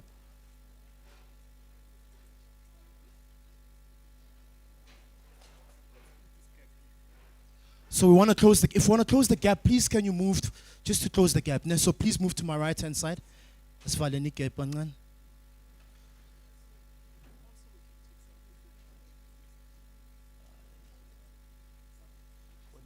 do you suggest? You tell me.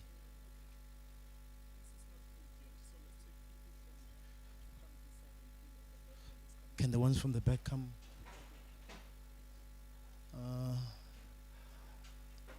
Sanbonani move. Please can you join us? Ngala nis join in. Kopalere joining. Please come to.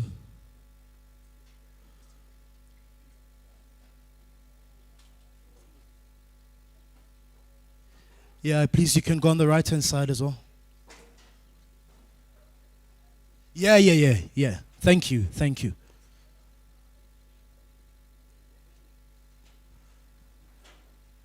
All right. Are you happy?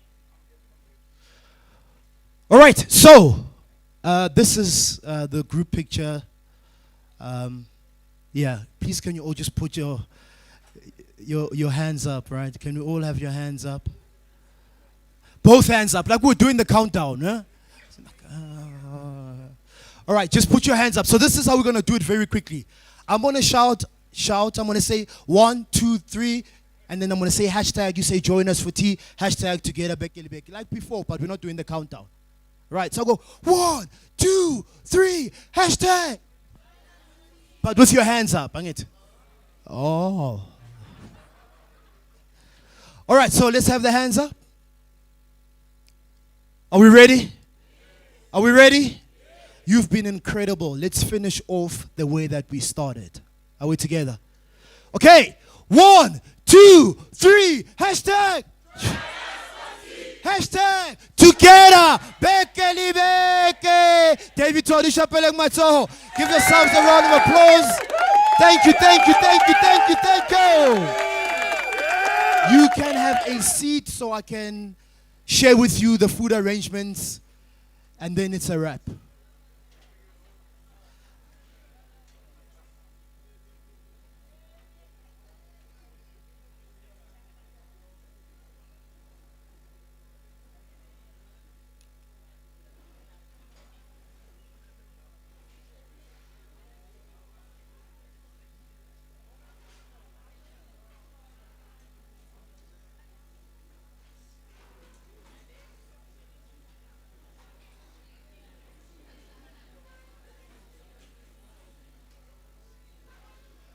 All right, thank you so much.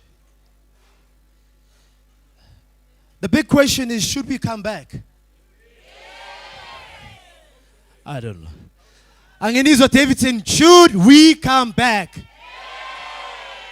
When? Tomorrow.